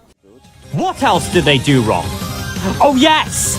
They defy the laws of realism! Look at this! The engines can jump and turn around without the need of a turntable. They use wheels as hands and legs. They bounce off around the nearest track. The engines have no side rods, no crew members. Rolling stock, like coaches and trucks, can move on their own. Make obstacle courses, anything!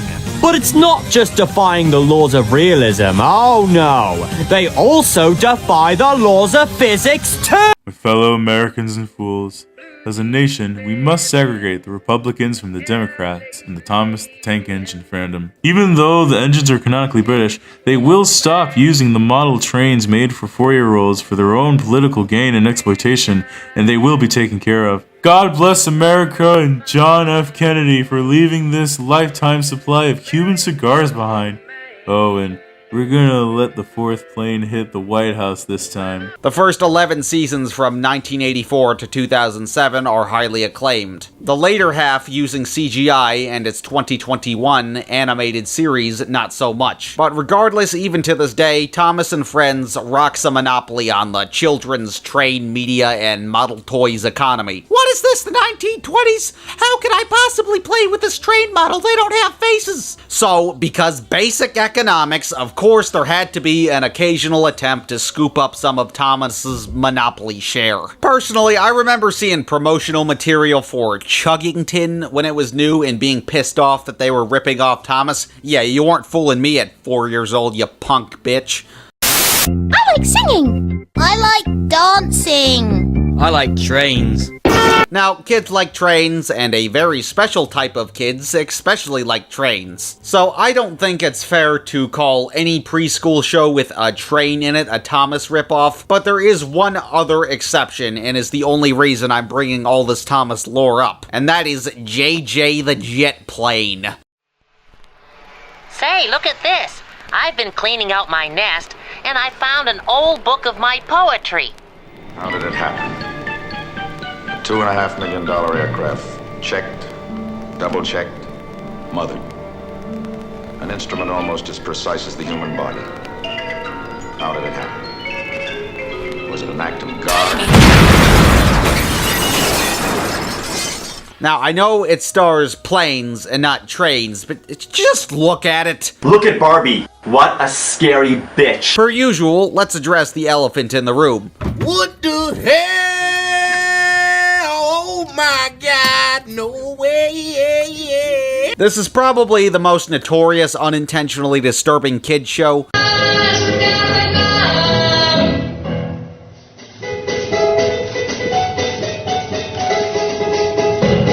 It's not the scariest, but it's probably the most well-known for the wrong reasons. Most kids shows that can classify as unintentionally disturbing fade into obscurity because it's scary to children and, you know, they're not gonna remember it positively. Or, you know, it's gonna do really poorly in ratings or sales or whatnot because it appeals to nobody. Not JJ though. Anyone who saw JJ back in the day remembers him for the wrong reason. Look, it's not a super well-known show, but I think way more people know about it than most things it could be compared to. Piggle, that light was very important on that pole. Now, I personally never saw this show when I was in the target demographic. It got canceled when I was like 1, but you want to know what I did see when I was like 12? The JJ-themed kiddie ride. You know, those like bouncy vehicle amusement rides that like take quarters and can fit toddlers? They're in like malls and grocery stores and Chuck E. Cheese and whatnot, or at least they used to. I think they're kind of dead in the iPad age, if not mistaken. You know, shoot, that's my last quarter. Personally, I am quite nostalgic for the R.G. Mitchell's Fun Carousel kiddie ride. Like, look at this damn thing. It has every toy known to man represented, and a pedophile clown, and a ripoff of the dog chair from Pee-wee's Playhouse, and a ripoff of a Thomas character. But I'd hate to be nostalgic for these. Yeah, JJ the Jet Plane got 3 of them. The collection consists of JJ in 03, Snuffy in 04, and Lena in 07. So I guess the designs were appealing enough for toddlers to want to ride them. And when I saw the JJ one in like a shopping plaza I only went to like once, well, I just had to figure out what the hell that was. Not actually knowing it was a licensed character ride. Like, it had to have some commercial success unless it was like an industry plant of a franchise, but having industry plant status is something. JJ terrified an entire generation, and not in a good way like Courage the Cowardly Dog.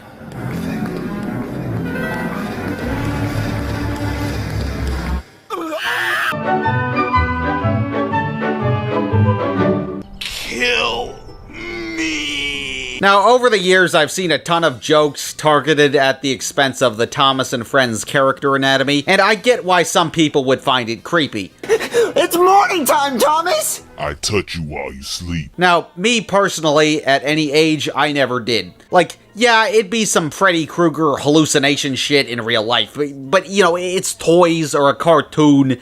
It's not disturbingly realistic. It's odd if you apply reality to it, but it's for fucking 4-year-olds. Settle down, Beavis. JJ the Jet Plane, however, the characters have human skin and human faces. Yeah, the human skin is where a line needs to be drawn. Personally, I find this character anatomy way more disgusting than scary. Like, yeah, it's unpleasant either way, but I'm gonna throw up, not piss my pants. Difference there. Now, I couldn't find any info on what drugs the team were on when they decided to Frankenstein flesh onto vehicles, but it's very safe to assume that it was a product of Thomas plagiarism with no consideration of the appeal. And it is as basic as they're not that human, you know, they don't have skin or multi-dimensional human attributes. They're not trying to be realistic. In JJ, it's not helped that there's like skin textures, and the skin isn't just a single shade of Caucasian. There's like minuscule facial features like lips and blush and eyelashes. You'd expect this type of design from a Mad Magazine parody or something, not the actual designs. The adult designs are even worse since they have more structural attributes because, you know, the baby fat is out of their cheeks. Plus, most of the trains were given like circular or rectangular ends, so there's a simple shape that allows a simple face that can be latched onto. It's not a realistic bald human head. In JJ, the way that the faces are attached to metal is some like Wes Craven jumping out of the TV horror type shit.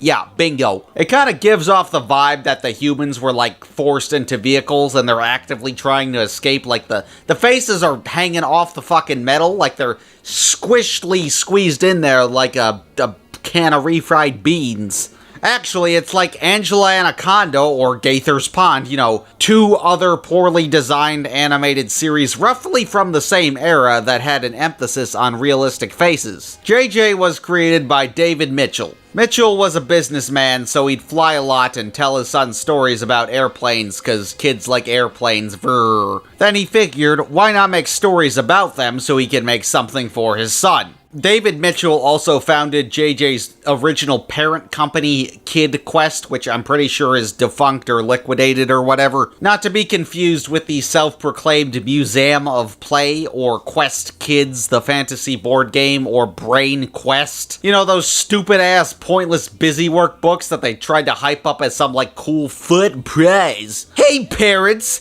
You want your kids to do homework during the summer? Your kids will definitely call you on the holidays when they're big and strong. David Mitchell had no prior experience in showbiz, but he did have experience in biz. First, he was a Methodist pastor, then he was the president of a medical consolation company. So, essentially, he managed to make a corporate slop pilot despite being independent. Bro think he Vizzy Pop? So what happens when a guy that had no experience in entertainment or any form of art tries to make a show from scratch? Well, you get these designs. The fact that this got past quality control was a part of the fact that Mitchell was the quality control. The non-artist, the non-cartoonist, the non-entertainer of any kind. The creator was like literally just somebody's dad and nothing else besides former reverend. Somebody's dad who probably didn't even mind his boring office job. It's not like he's ever gone on record saying that he hated being a medical consolation company president. You know, he didn't make JJ to get out of the hood or anything. So I guess he was motivated to make a show to entertain his child, but he had so little of a vision, but he did it anyway because he had a medical president's salary. He could fund a show because his salary allowed it. So with an extremely vague idea of stories with airplanes, he probably just turned to what was cool with the kids involving vehicles, and that was Thomas the Tank Engine. Being an exception to most shows with extremely vague ideas don't get made. Like, why did Butch Hartman's Uncle Duck pilot not go anywhere? Because the entire premise is that Uncle Duck is crazy. And don't do anything crazy. Me? Crazy? No way! Let's do something crazy! That's a one-sentence premise. It's a show with episodes. We need a ton of stories out of these characters. Just kidding, of course. I can't disrespect the legendary 40-second-long Uncle Duck pilot. But 90% of the time, if you only have an extremely vague idea of a show, it's probably never even getting a pilot of any kind ever made. One sentence isn't gonna persuade investors that are gonna be reasonably stingy. But, baby show, but with airplanes, only got made because the creator was the inevitably necessary investor, and you cannot convince me otherwise. This is what happens when someone with zero artistic credibility of any kind in their adulthood makes a show. The internet was new back then. It's not like he could present the concept for the whole wide world to see to secure crowdfunding. Mr. Enter, did the kids or adults hit the Twin Towers in the Growing Around universe? Sorry, HW, I can't play right now. I have to blow up the World Trade. JJ has what is technically considered a pilot series, similar to the Simpsons Tracy Ullman Show shorts or the Fairly Odd Parents Oh Yeah cartoon shorts, which of course were created by Butch Hartman, aka the creator of Uncle Duck. Yeah, baby! He's fucking crazy! JJ's first home media release would be a 4-story anthology named after the first story, JJ's First Flight, released in December of 1994, just in time for Christmas. Guys, wouldn't it be crazy if Uncle Duck bought JJ the jet plane as a Christmas present? The success of this home video would be followed with 2 more anthology pieces, Old Oscar Leads the Parade and Tracy's Handy Hideout, as well as The Best of JJ the Jet Plane, a compilation that featured 10 cherry-picked stories. Except each of the 3 anthologies has 4 stories, so they made a compilation but excluded 2 episodes. Now, you know, I get it, VHSs didn't have a ton of storage, but still. It's like making a Miss Lauryn Hill Greatest Hits album, even though she only has 1 solo studio album. Oh wait, that got made. The pilot trilogy was obviously done with models, just like a certain very cheeky engine. But it's actually original because the protagonist is red. The stories are also narrated, which I know is extremely standard for preschool shows. That's fine, but it's not really helping the plagiarism allegations. But most notably, the original Railway series books were anthological, consisting of 4 to 5 short stories, each focusing on a different character. That's why they were called The Railway, as in the whole train squad, and the show was titled Thomas and Friends. This emphasis on short-form plot lines was continued in the TV adaptation. There's a lot of variation depending on like the region or era or whatever, but regardless, at its core, Thomas has always had short-form, character-focused stories. Now obviously, Thomas didn't invent any of that, but everything regarding its presentation and formatting is present in JJ the Jet Plane. If you've seen Thomas, then you've seen JJ's pilot series unintentionally. This is the JJ franchise at its most unoriginal. The models are just stuck on these unnecessarily hammy expressions. They look more like a corpse being dragged around, and said corpse is also electrified and taking a mean dump. They smile so much. It's like the Smile Dog creepypasta from 2009. Its serial killer energy is because of the lack of energy. Like, all of you, shut your fucking mouth, and not because they're talking. The CGI series would be more disgusting, but this is the more scary part if you ask me. The title cards of each episode in both iterations are just like a singular plain, almost always JJ just smiling at nothing. Big Jake's birthday surprise? Oh really? I couldn't tell because Big Jake isn't visible in the title card. What's even the point of having a title card if there's nothing specific to indicate what the episode is beyond the title? And they just use the same JPEG like almost every time. But most people don't remember this pilot trilogy of 12 short stories. But with any show that uses like models or puppets, it raises the question, well, what happened to them? The whereabouts of the models are unknown, but are commonly assumed to be possessed by the creator. And as we confer from it being a pilot trilogy, it was a successful pilot trilogy. Because I guess it was similar enough to what was highly acclaimed, and it wasn't too scary for kids, or perhaps something else. I think my initial reaction was panic. But just 18 months later, JJ is winning rave reviews in parenting magazines around the country. It's won prestigious awards from parenting groups, and it has its own internet homepage site. Yeah, something tells me this only sold well because it was acclaimed by the 1994 equivalent of shallow soccer moms on Facebook. It just really got that recommendation slot in this month's issue of Bad Parenting Propaganda magazine. Those critics loved it. Yeah, because Mr. and Mrs. No SpongeBob in this household have a grasp on reality. The success of this pilot trilogy managed to get the attention of TLC, aka The Learning Channel. In the 90s and 2000s, TLC wanted to compete with PBS Kids, Noggin, and Playhouse Disney. Specifically, in 1992, TLC would launch their Ready, Set, Learn block, which would run until 2008. And I guess the company thought JJ was going to be the next hot thing, or they were really desperate for any preschool shows to greenlight, creating a CGI series under the same name in 1998. Roughly 4 years after the release of the first pilot episode. And oh, come on, they made the protagonist blue? But he is just copying a fake rocket ship blueprint designed by someone else. Seems more like monkey see, monkey do than using creative energy, if you ask me. The CGI series, even if it had a smidge more of an identity, is still a Thomas ripoff nonetheless, even at the expense of being more repulsive. The stories were still narrated, but the narrator was less crucial to the CGI storytelling. So the characters actually began to speak, so now they can move their mouths. Fantastic. I imagine the CGI was done to save money because that's what actual Thomas started doing in 2009. But another elephant in the room is that the voice acting is atrocious. We're on vacation tomorrow, and Easy O'Malley promised we could all go to the fair. I can't wait to eat all the cotton candy there is. Every color. And I can't wait to go on all the rides. Hey guys, are you all talking about that Rivertown Fair again?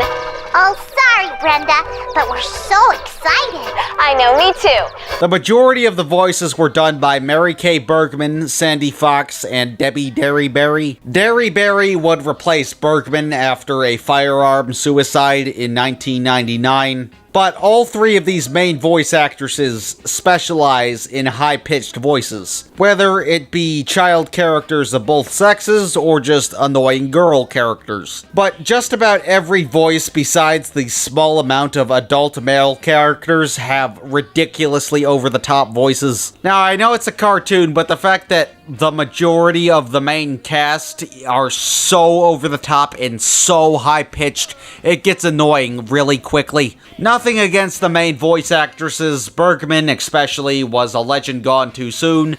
They're fantastic at high-pitched voices. So in case you didn't want to vomit or piss yourself already, your ears are going to be bleeding too. All the voices being done by the same two people is fine if it's a complete shit post or those two have like a ton of vocal diversity. And the three main voice actresses here do have vocal diversity, except they were clearly instructed to have very similar voices for every character. This is a 100% on the showrunners and not the voice actresses.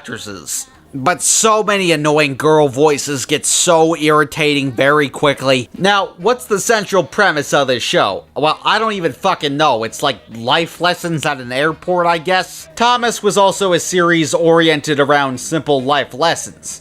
It's undeniably a product of a basic premise. The trains are trains, they move things. Something goes wrong, a lesson is learned. The fact that it was willing to be subtle about life sucking sometimes and there's not often a conflict resolution is an aspect I really appreciate as an adult. Formulaic, sure, but it's the product of a job position of the characters because they're sentient vehicles. What do the planes do for a living? Like I get there's younger planes such as JJ and friends trying to learn to fly really good, I guess. Every episode is just like a random conflict that could happen in any show. You know, most like baby shows have like core values, you know, educational objectives. I don't know what in the ass this show is supposed to teach. It's so vague. JJ is by no means as bad as like Little Clowns of Happy Town, but at least something like that I can identify what the core values are, encouraging positivity and unity. I gloomed the wheels off the scooters. Not that you can't shove as many morals in there as possible, but there should still be like a primary educational objective. Like, Lazy Town, I think, is a super well-written preschool show. It mainly prioritizes common sense of healthy lifestyle choices. You know, it doesn't get too specific with science and whatnot, but a lot of the conflicts often involve subsequent smaller lessons like speaking up for yourself, or return lost things to others, or don't jump to conclusions. So there's still educational diversity while having a main educational purpose throughout every episode to not be too attention deficit while teaching. JJ just does whatever and it amounts to so little substance. Back in my day, before each show on Noggin, there would be what's called a curriculum board, an informative disclaimer to the parents as to what the substance of the upcoming programming was. When kids play with Little Bill, they develop their emotional skills, explore family dynamics, and learn how to be an all-around good friend, like Little Bill. Now, JJ never aired on Noggin, but PBS would release these learning goal sheets which indicate the primary objective of each program. I don't know exactly when they started releasing these frequently, but regardless, I can't find any proof of what JJ's educational objective actually was. And I don't mean fan interpretation, I mean the publisher's interpretation. And that's just a testament to how uneducational the show actually is. There's so little of a point for the characters to be planes in most instances. I'm not saying it has to be logical, it's a cartoon for 3-year-olds, but why do the conflicts have to involve aviation? And Thomas, the objective is to teach kids tough shit, kiddo. JJ is clearly afraid to make the viewers afraid, so it can't communicate that life sucks, so the lessons are hardly lessons. That element was poorly copied, assuming that was the point. This applies to just about every episode. Let's look at some. Snuffy's first day of school. The episode is trying to do something with, like, academic anxiety. Snuffy is afraid to go to school, but then he runs away, but is found by mentor character Old Oscar and decides he has nothing to be worried about, I guess. But why'd he stop worrying? If there was any severity to the life lessons, it would actually show him at school being worried over something. Is it separation anxiety from his parents? Well, no, the planes don't have parents. Is he getting bullied? Is he gonna fail a test? What's the matter, little guy? Tomorrow will be a great day for you. You're gonna be going to the Michael O'Terry School.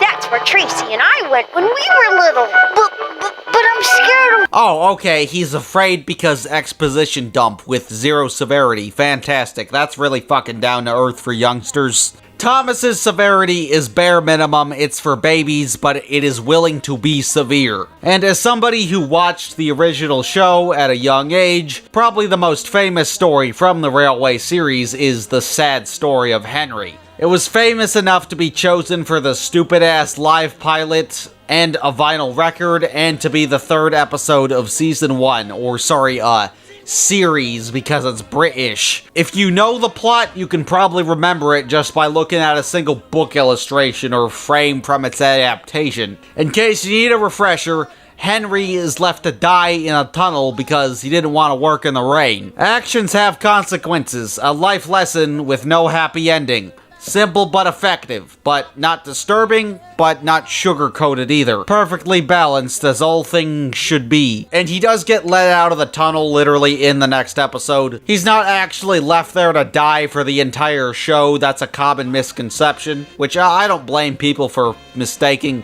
Most of us probably haven't seen the show since we were like 4, unless you're a resident of Super Origami Kingdom. And do you all want to know how long the intro is? It's 1 minute and 27 seconds! I thought intros were meant to be 30 seconds long! To people who make intros on YouTube, listen up! Intros should be shorter and outros should be longer so that you can jump into the content faster! JJ's lessons have so little substantiation that they're presented in the most happy-go-lucky, bug-juice nature as possible. The episode JJ's Winter Parade involves JJ trying to throw a light parade, but the weather delays it, so the town decides it should be an ice-themed parade. So is it like trying to teach the weather, or like give back to your friends or family? Well, only 2 of the seasons are acknowledged, technically. Well, no, it's not teaching anything, it's just noise. Like, surely if you wanted to teach the concept of respecting one another, they'd have somebody be disrespectful. Like how Thomas had a handful of antagonistic figures such as Diesel 10, Spencer, and the Troublesome Trucks. They're not really flat-out villains that are heartless!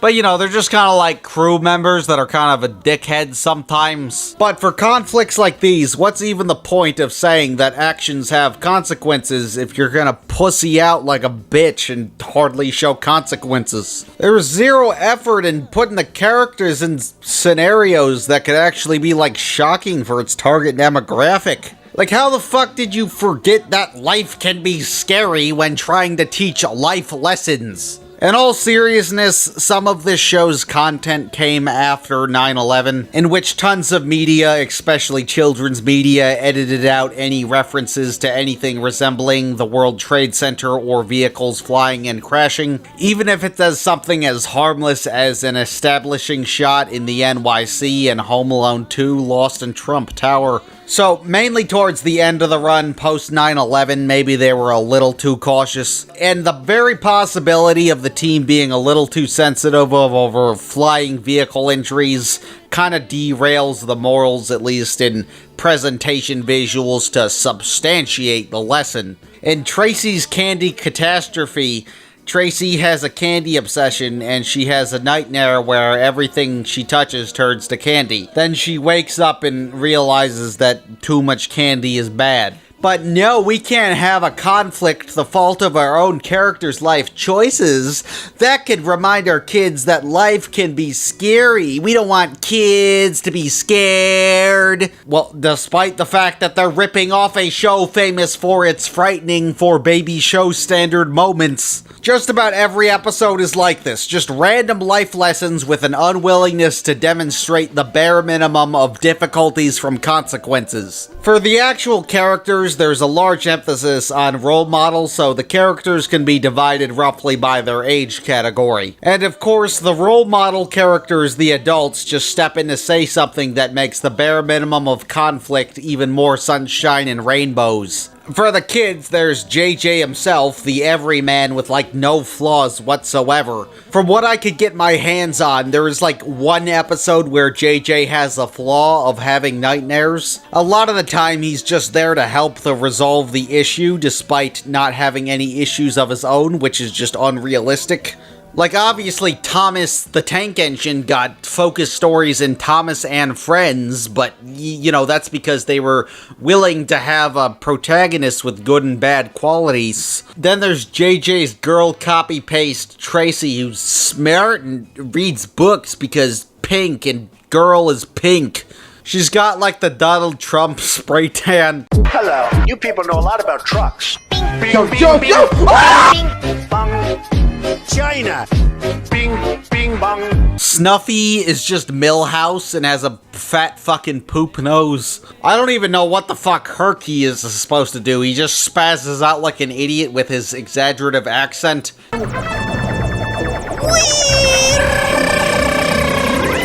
the TV, they hit the Pentagon! They hit the fucking Pentagon! And easily has the worst voice in the whole show. Well, I can be alone to try out this dancing stuff for myself. Let's see. I need some music. La la la la la la la la. Just a filler friend on the group. In the pilot series, he was actually an adult, judging by his facial structure and size, but I guess this was changed to have a fourth group friend member. Okay, Herky, you can close your mouth now.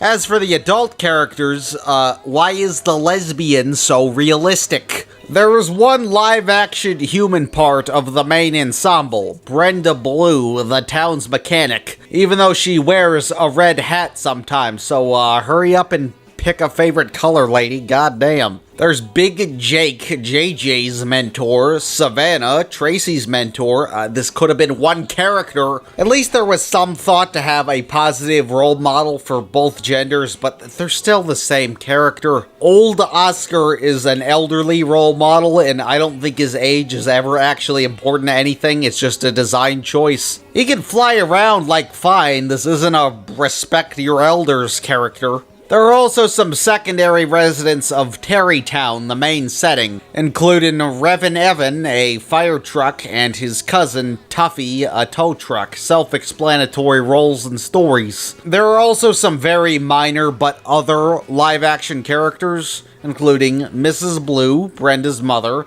Easy O'Malley, the founder and retired manager of the airline service I guess JJ and friends are a part of, as well as the rest of the O'Malley family, including Grumpy, a painter, Pierre, a comical French relative, and Tex, a comically Texan relative. Hawk to spit on that. The family even got wooden figure toys. Yeah, kid, you wanna play with a wooden Tony Soprano? I'm so glad we got adult characters that will just maybe sometimes step in and not enforce any form of discipline of any kind. JJ was also one of those preschool shows that had separate international versions for other English-speaking countries. This American English-speaking show having a British English dub. This is often done to accommodate language development or cultural representation. For example, the worth of a dime or a language function unique to a country will be accommodated for international releases. Probably most famously, Sesame Street has a ton of international re-edits and international reimaginings that are still in English, but not as distinctly American as the original, such as Canadian Sesame Street, which removes useless American lessons for its demographic, and reimaginings like Canada's Sesame Park or the UK and Ireland's Sesame Tree. Hell, even Peppa Pig had an American dub, which is mostly lost media because it was super short-lived. Good night, Peppa. Good night, Mommy. Good night, George. And good night, Mr. Dinosaur. When George goes to bed, Mr. Dinosaur is tucked in with him. And what do you know? All the fucking iPad babies are pronouncing it as zebra and tomato. It's also common for only certain characters to be accommodated for international distribution under the same language that it was shot in. For example, Lazy Town has a British dub which only alters the puppet character voices.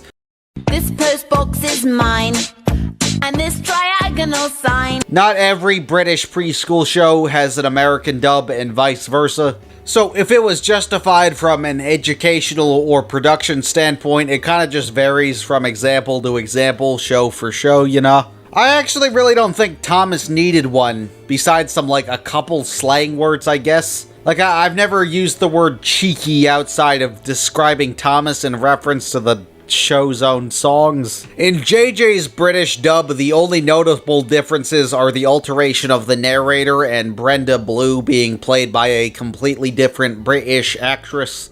Calling JJ. Calling JJ the jet plane. JJ, please come to the workshop to be winterproofed.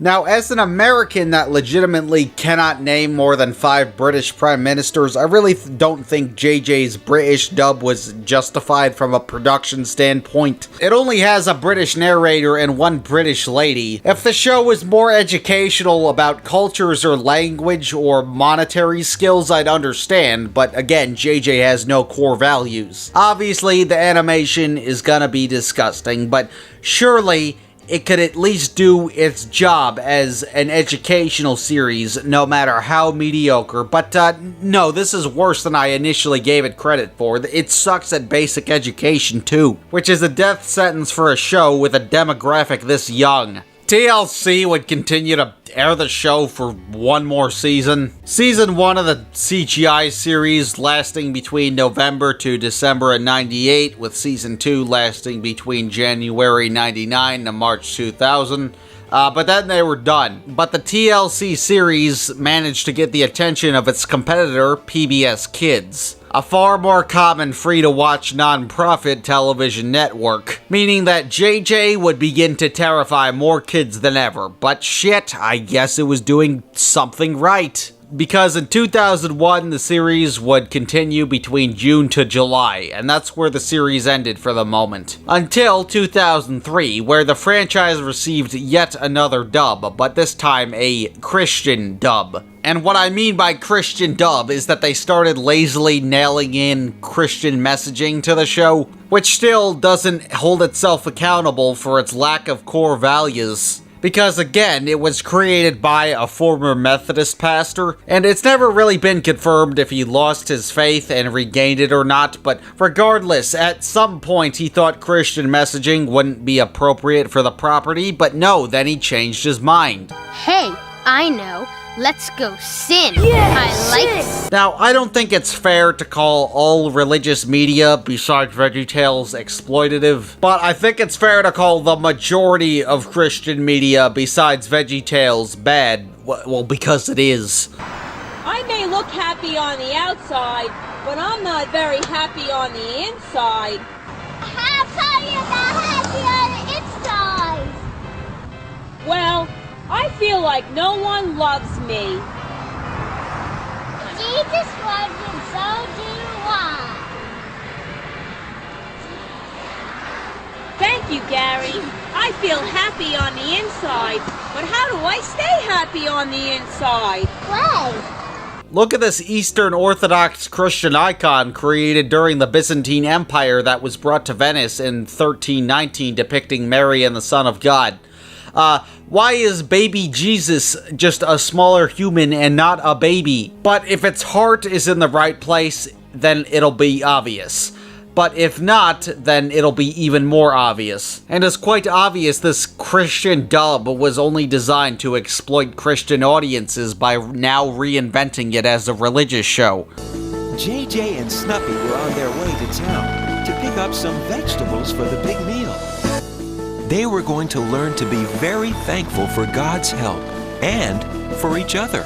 In fact, I don't think I've ever seen a more blatantly exploitative Christian kids show than JJ the Jet Plane, the Christian dub. Like, at least God rocked its industry plant donkey diarrhea. It's a dub, so they just randomly inserted religious references into the narrative and apparently removed instances of characters wishing, as well as words like gosh and golly. From what I could get my hands on, the Christianity is incredibly vague and the narration is the main thing with alterations. It almost always has to do something with God, and I mean literally just the existence of Christian God. There's no Son or Holy Spirit, just the Father, which is odd, because why have one without the three? How do you make a Christian show and hardly mention Jesus? Even Treasure Attic was a more Christian show than this, and we don't talk about Treasure Attic, if you know what I'm saying. No Matthew, no Mark, no Luke, no John, no story, no motive, no reason, and no background checks.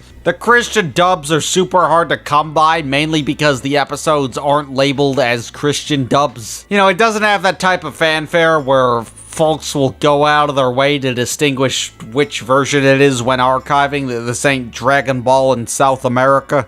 Hell, most archivists probably aren't even aware of the alterations because it's fucking JJ the Jet Plane. Why are you even giving it the time of day? It's a cheaply made Christian edit of a non-Christian show that was atrocious to begin with. From what I could get my hands on, the British dubs are even harder to find than the Christian dubs. And no, there was no British Christian version, to my knowledge at least. In fact, if you happen to own a DVD with a Christian name, burn that shit and put it on Internet Archive. It may not seem like much on the surface, but you physically possess rare media. The Christian dubs would be released straight to video between 2003 to 2010 with such episode compilations as Persevere with God, God's Awesome Design, God's Premise. What happened to Jesus? fantastic faith, you are special, forgiveness and understanding. Hell, they were such lazy pieces of shit, they didn't even bother to change the episode titles with the Christian dubs. They do reference biblical passages on the back of the DVDs to indicate the message, but surely they could have changed the episode titles at the very least. Like, that's how little of a shit they gave about making it a Christian show. What happened to 3/4 for the Lord, punk? And, by the way, who wrote the fucking Railway series? Reverend Wilbert Awdry. But you want to know what those books didn't have? Religious teachings. I mean, like, I guess you could argue some of the morals were, like, religion influence since, like, what the author dictated as right and wrong, but at the end of the day, there weren't any explicit Christian themes. The Railway series was created by a literal reverend, and despite crediting himself with the hipper Rev abbreviation, acknowledging his Christian title, but he knew these anthological life lessons about trains didn't need Christianity to get the point across, which is a very respectable stance to take to make something for general audiences despite being legally a religious authority. So if the reverend author of the thing you're ripping off thought Christian messaging in this property would be pointless, evidented by the lack of Christianity, then I don't know what screams that a JJ Christian dub was pointless. But as the Christian dubs were being released, I guess JJ did well in syndication enough for a specialized Season 4 that is not technically a sequel or reboot. JJ's Mysteries would air one season between September to November of 2005. So what does it mean by Mysteries? Is it Sherlock Holmes Hellspawn Plain Edition? My deduction skills as a detective tell me he has quite possibly never had sex. I would not really call this a mystery-solving approach to utilizing a pre-existing ensemble. There's some, like, MacGuffin hunting, I guess. But the title is completely misleading. It's not like a preschool detective show that teaches, like, problem-solving and deduction skills and whatnot. That would make too much sense. The mysteries that JJ solves in this era are just exposition dumps of basic science or mathematics. But each episode is titled The Mystery of Blank, and blank includes stuff like plants, weather, size and shape, water. So what is it, fucking Bill Nye the Science Guy without that epic beat drop? There were 10 mysteries to solve, but given that the episodes were still 11 minutes, half of the show was devoted to a mystery and an additionally repurposed episode from the first 3 seasons. Part of me thinks PBS only agreed to make a mystery-oriented revival if it provided more substance and distinct objectives. So I guess now the show in its 4th technical season became disturbing kindergarten PowerPoint slideshows. The Mystery of Plants is just a scavenger hunt for vegetables. The Mystery of Water is just a stupid-ass use your imagination episode. The Mystery of Size and Shape is just name the fucking shape, you fucking idiot. The revival would also introduce 2 new main characters, Montana, an international explorer, and Lena, the racist stereotype. Oh, Tio Oscar, I've been away for so long. Do you think everybody will be happy to see me? Okay, well, I'm joking, but her voice and accent is atrocious. It sounds like you're, like, making fun of your 9th grade Spanish teacher at the lunch table. That's her voice unironically. You know, hola, wonderful chicos, ¿cómo estás? Hola, soy Dora. You know, all that shit. Un dinosaurio is out there! Lena, why do you think a dinosaur is after you? Which is perfectly fine to encourage multiculturalism and teach the basics of foreign languages, especially one common in the US as a second language. But Lena was just an incredibly overdone approach to this type of subject matter in American media. Like, why the fuck should I watch this grotesque talking plane show to learn Spanish when I could just watch Handy Manny instead? Dude, fuck, man. Dora is a better option than this. I am applauding Dora the Explorer.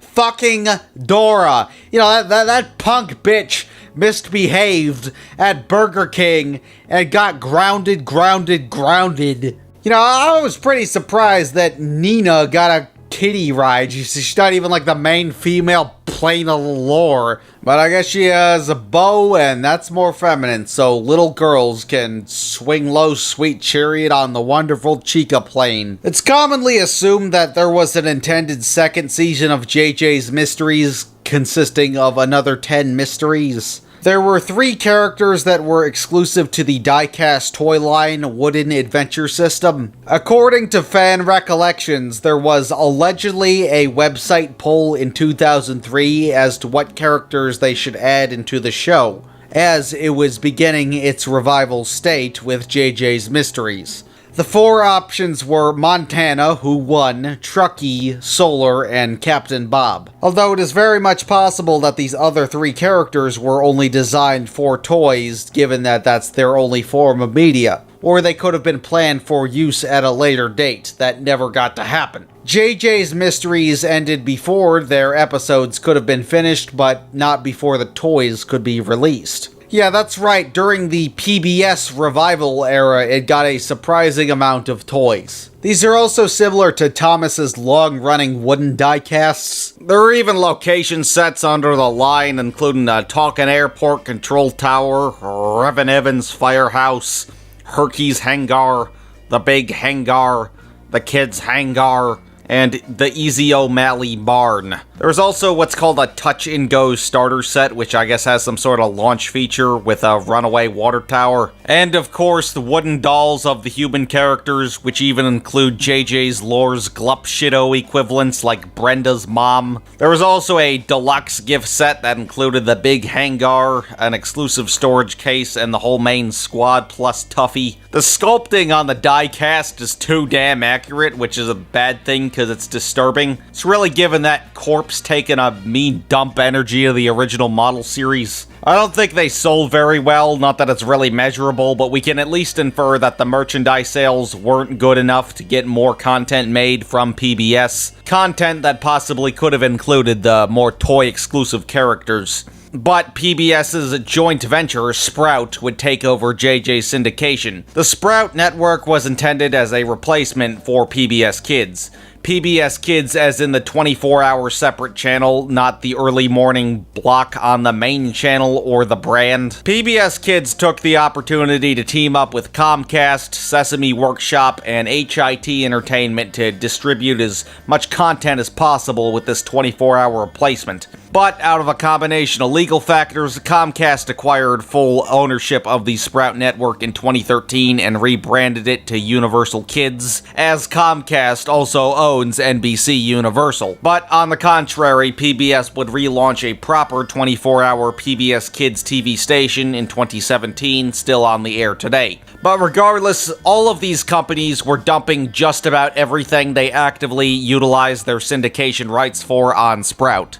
Although this excludes the PBS-created JJ's Mysteries miniseries / season 4 whatever. I don't know if it was a distribution complication or having to do something with the limited episode count, but there is currently no proof that JJ's Mysteries ever aired on Sprout. Early Sprout promotional material features the protagonist of all of the shows that were first syndicated on the network in its infancy, and these promotional pieces look like Pooh's Adventures. And what do you know, Thomas and JJ are together. Cats and dogs living under the same roof, punk. But JJ's syndication would span multiple programming blocks, the first of which was Musical Mornings, dedicated to musical-oriented shows, intending to start your preschooler's day in an upbeat manner. Oh yeah, I forgot, JJ had musical numbers, only on occasion, because I forgot, because they suck. Eat a chum as sweet as they come. I want a bubble gum. But even if a special occasion, still cliche crap. The second was the birthday show, which was actually just a temporary programming block to simply just be a commemoration release to the 1-year anniversary of the Sprout network. Taking the opportunity to educate young viewers on the concept of a birthday and years and whatnot, time. Now, there was even an event on the website where kids could get their network anniversary artwork showcased, like the Arthur interstitial bits.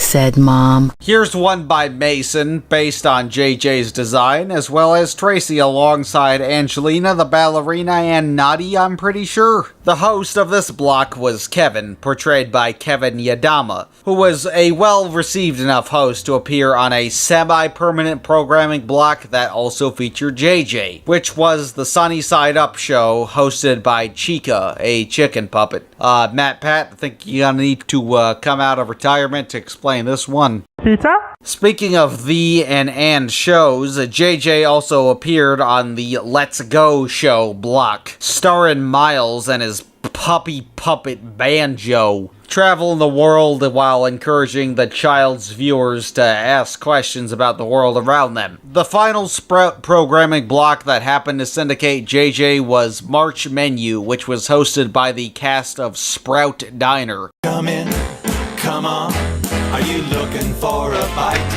If you want to eat smart, this is where you start. Just bring your appetite, because at Brussels Sprouts Diner, we're gonna feed you right. Sprout Diner was initially a web series exclusive to the Sprout website in 2006 and 7 and intended to introduce the concepts of healthy eating habits, starring the self-titled Sprout family operating their diner. The Sprout family included Brussel, the grandfather, Bean, the mother, and Alfalfa, the daughter. But the characters eventually got their shot on TV as programming block hosts, with the exclusive interstitial content featuring the host fulfilling an order from a Sprout syndicated show protagonist. Hello, Sprout Diner. Glad to have you on the liner. Oh, hiya. Dad, it's the Boobas. What can we get you? Sprout Diner, Bean speaking. Hey, fool. I've had a long day of bullying Steven Universe fans into attempt suicide. Sprout Diner, Beanerini here. What can I do for you today? Hi, Bean. I'd like to order some food to fuel me up so I can fly through the sky. One healthy snack, zooming right up. And that includes JJ, and in his bit he orders a chicken salad in the shape of an airplane. So he's a fucking cannibal. Fantastic. Oh no, wait, hold on. Chicken? Oh my god, they killed Chica, you bastard! JJ would end syndication on Sprout in 2008. But like I said, Christian dubs kept getting made until at least 2010. And I bring this ongoing selling out to a Christian audience because it eventually got the attention of a name that'll ring the bell for some of you for all the wrong reasons. The Trinity Broadcasting Network, which is probably the most well-known American Christian TV company / station, and the host of the TBN channel had a 24-hour children's subsidiary named Smile of a Child, which, much like JJ, is notorious amongst the people that watched it back in the day. And assuming Smile of a Child was a Sprout competitor, we gotta remember Sprout was a joint venture between various networks that produced content for this target demographic. You know, it's a 24-hour kids network, you know, we gotta keep as many shows as possible in the syndication lineup to fulfill that 24-hour mandatory deadline and whatnot. So TBN figured, why not make a 24-hour free Christian kids network? So TBN just got the syndication rights for just about every Christian kids show ever. Some shows are only alleged to have aired on Smile, and plenty are extensively documented, but regardless, if you saw a weird Christian show you can't exactly put your finger on in the 2000s-ish, then it probably aired here. The majority of Christian shows are weird and cheaply made.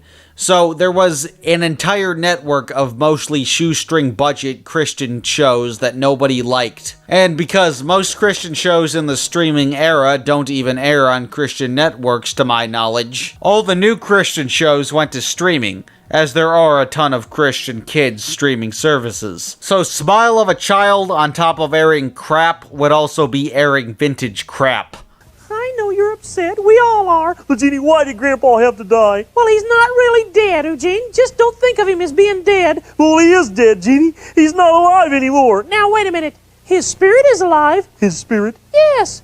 You see, inside of each and every one of us, there is a spirit. And Grandpa has a spirit. And because he had life in his spirit with Jesus Christ, Grandpa went to heaven. And the farther away from 2005 we got, the more uncanny valley discovery it became to the general public. Now, I didn't watch this network growing up. I discovered it in 2023. But, hey, JJ had Christian dubs. It's weird, it's bad, it's from the mid-90s. So why not start airing JJ the Jet Plane in 2021 on our children's network that nobody gives a rat's ass about anymore? JJ is perfectly on brand with the rest of Smile of a Child, and that is 100% an insult. I'm pretty sure Smile would have aired the Christian dub and not the standard because it's a Christian network. Unsurprisingly, I could not find any TV recordings of JJ the Jet Plane airing on Smile in the early to mid-2020s to confirm which version was regularly airing, although the vast majority of Smile programs were syndicated religious shows. But there was some non-religious programming, which included acquired programming from PBS, which may or may not include JJ. Allegedly, there was a syndication policy that it didn't strictly have to be religious,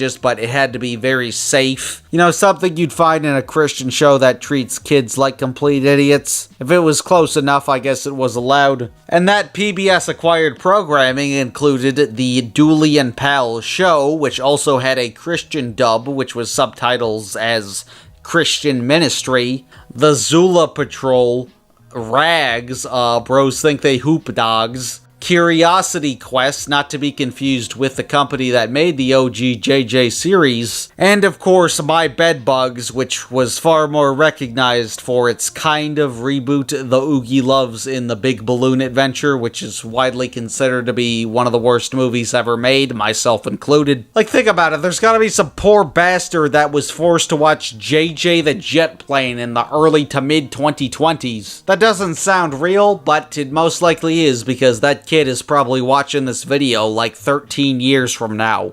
Like, what kid is gonna want to watch this in the early 2020s? Yes, it's bad CG, but it's not a nursery rhyme with, like, rainbows and the pregnancy fetishes and whatnot. Well, it's because TBN actually wanted to reboot the property with the use of the Trilogy Animation Group, aka the animation division of TBN, in which Trilogy owns Porchlight, which owns JJ. Porchlight was acquired by Trilogy in 2018, so I guess Trilogy's boss TBN took full advantage of the syndication rights. Trilogy is most notable for making the 2019 revival series The VeggieTales Show. But, ladies and gentlemen, here's the reboot, The Adventures of JJ the Jet Plane, and let's address the elephant in the room once again. The team actually listened to decades of criticism from all ages about the repulsive character anatomy. Each character is actually pretty super distinguishable. You can tell who's who despite some significant changes. Like, Tracy isn't just JJ but pink. Snuffy has the biggest redesign, but you can still tell it's the Millhouse plane with a big stupid poop nose. On July 28th, 2022, a trailer would release on Trilogy's website, but the website section devoted for promotional material was shortly taken down after. What we can confirm about the project is that the two main voice actors, Debbie Derryberry and Sandy Fox, would return. Currently, there is nothing to suggest a return of characters Herky and Old Oscar. However, a new cast addition, Ricky Rescue, seems to be a replacement for Herky. Brenda Blue would also make a return, but not in live action. There were very few promotional pieces released in 2022, and I'm writing this in 25. So it's safe to assume it was cancelled, and yeah, I don't think we missed out on much. But the only improvement to the show we can infer is that it fixed the flaw of atrocious and repulsive art direction, which was probably a product of nobody giving the show a legitimate chance, because no one really criticizes the actual show outside of the character anatomy. But to my surprise, the show is inexcusably bad as well. The character anatomy is just one of the issues. There's still nothing to suggest what the main educational objective of the reboot was. One of the biggest issues with the previous interpretations, like we can't just have the characters do whatever, like this is supposed to be an educational show. If it got finished and was released, I don't think anyone would remember it a few years later. It might be like a hate bandwagon on like cartoon Twitter for a weekend or something, maybe a couple Go Animate rants. Bubble guppies? More like butthole slappies. But if you were gambling on the JJ the Jet Plane gets grounded economy, then no, you're smoking crack under a bridge probably. I want to go to McDonald's. And why? Well, because at the end of the day, the unintentionally disturbing nature was the only identity JJ ever had. So without the weirdo Jeffrey Dahmer shit, it's just kind of filler. Look, I am all for reboots of bad shows. It's a perfect opportunity to course correct and not technically a cash grab unless it's like super hated. From what we can infer about the presumably cancelled reboot, the New Adventures of JJ the Jet Plane only course corrected one thing, which I don't think was enough for it to justify its existence. And eventually that clearly became the consensus under TBN or whoever was considering making the show, because the subsidiary webpage is now down and we haven't seen it and it's been close to 3 years. It's not even something anyone at the company even bothered to give the time of day to even officially cancel. Look, maybe it'll be out in like 2030 or something, I don't know, I kinda doubt it, but regardless, it's a children's franchise that you know is bad just by looking at it, but if you give it a chance, it's even shittier than you could have imagined.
If I missed somewhere.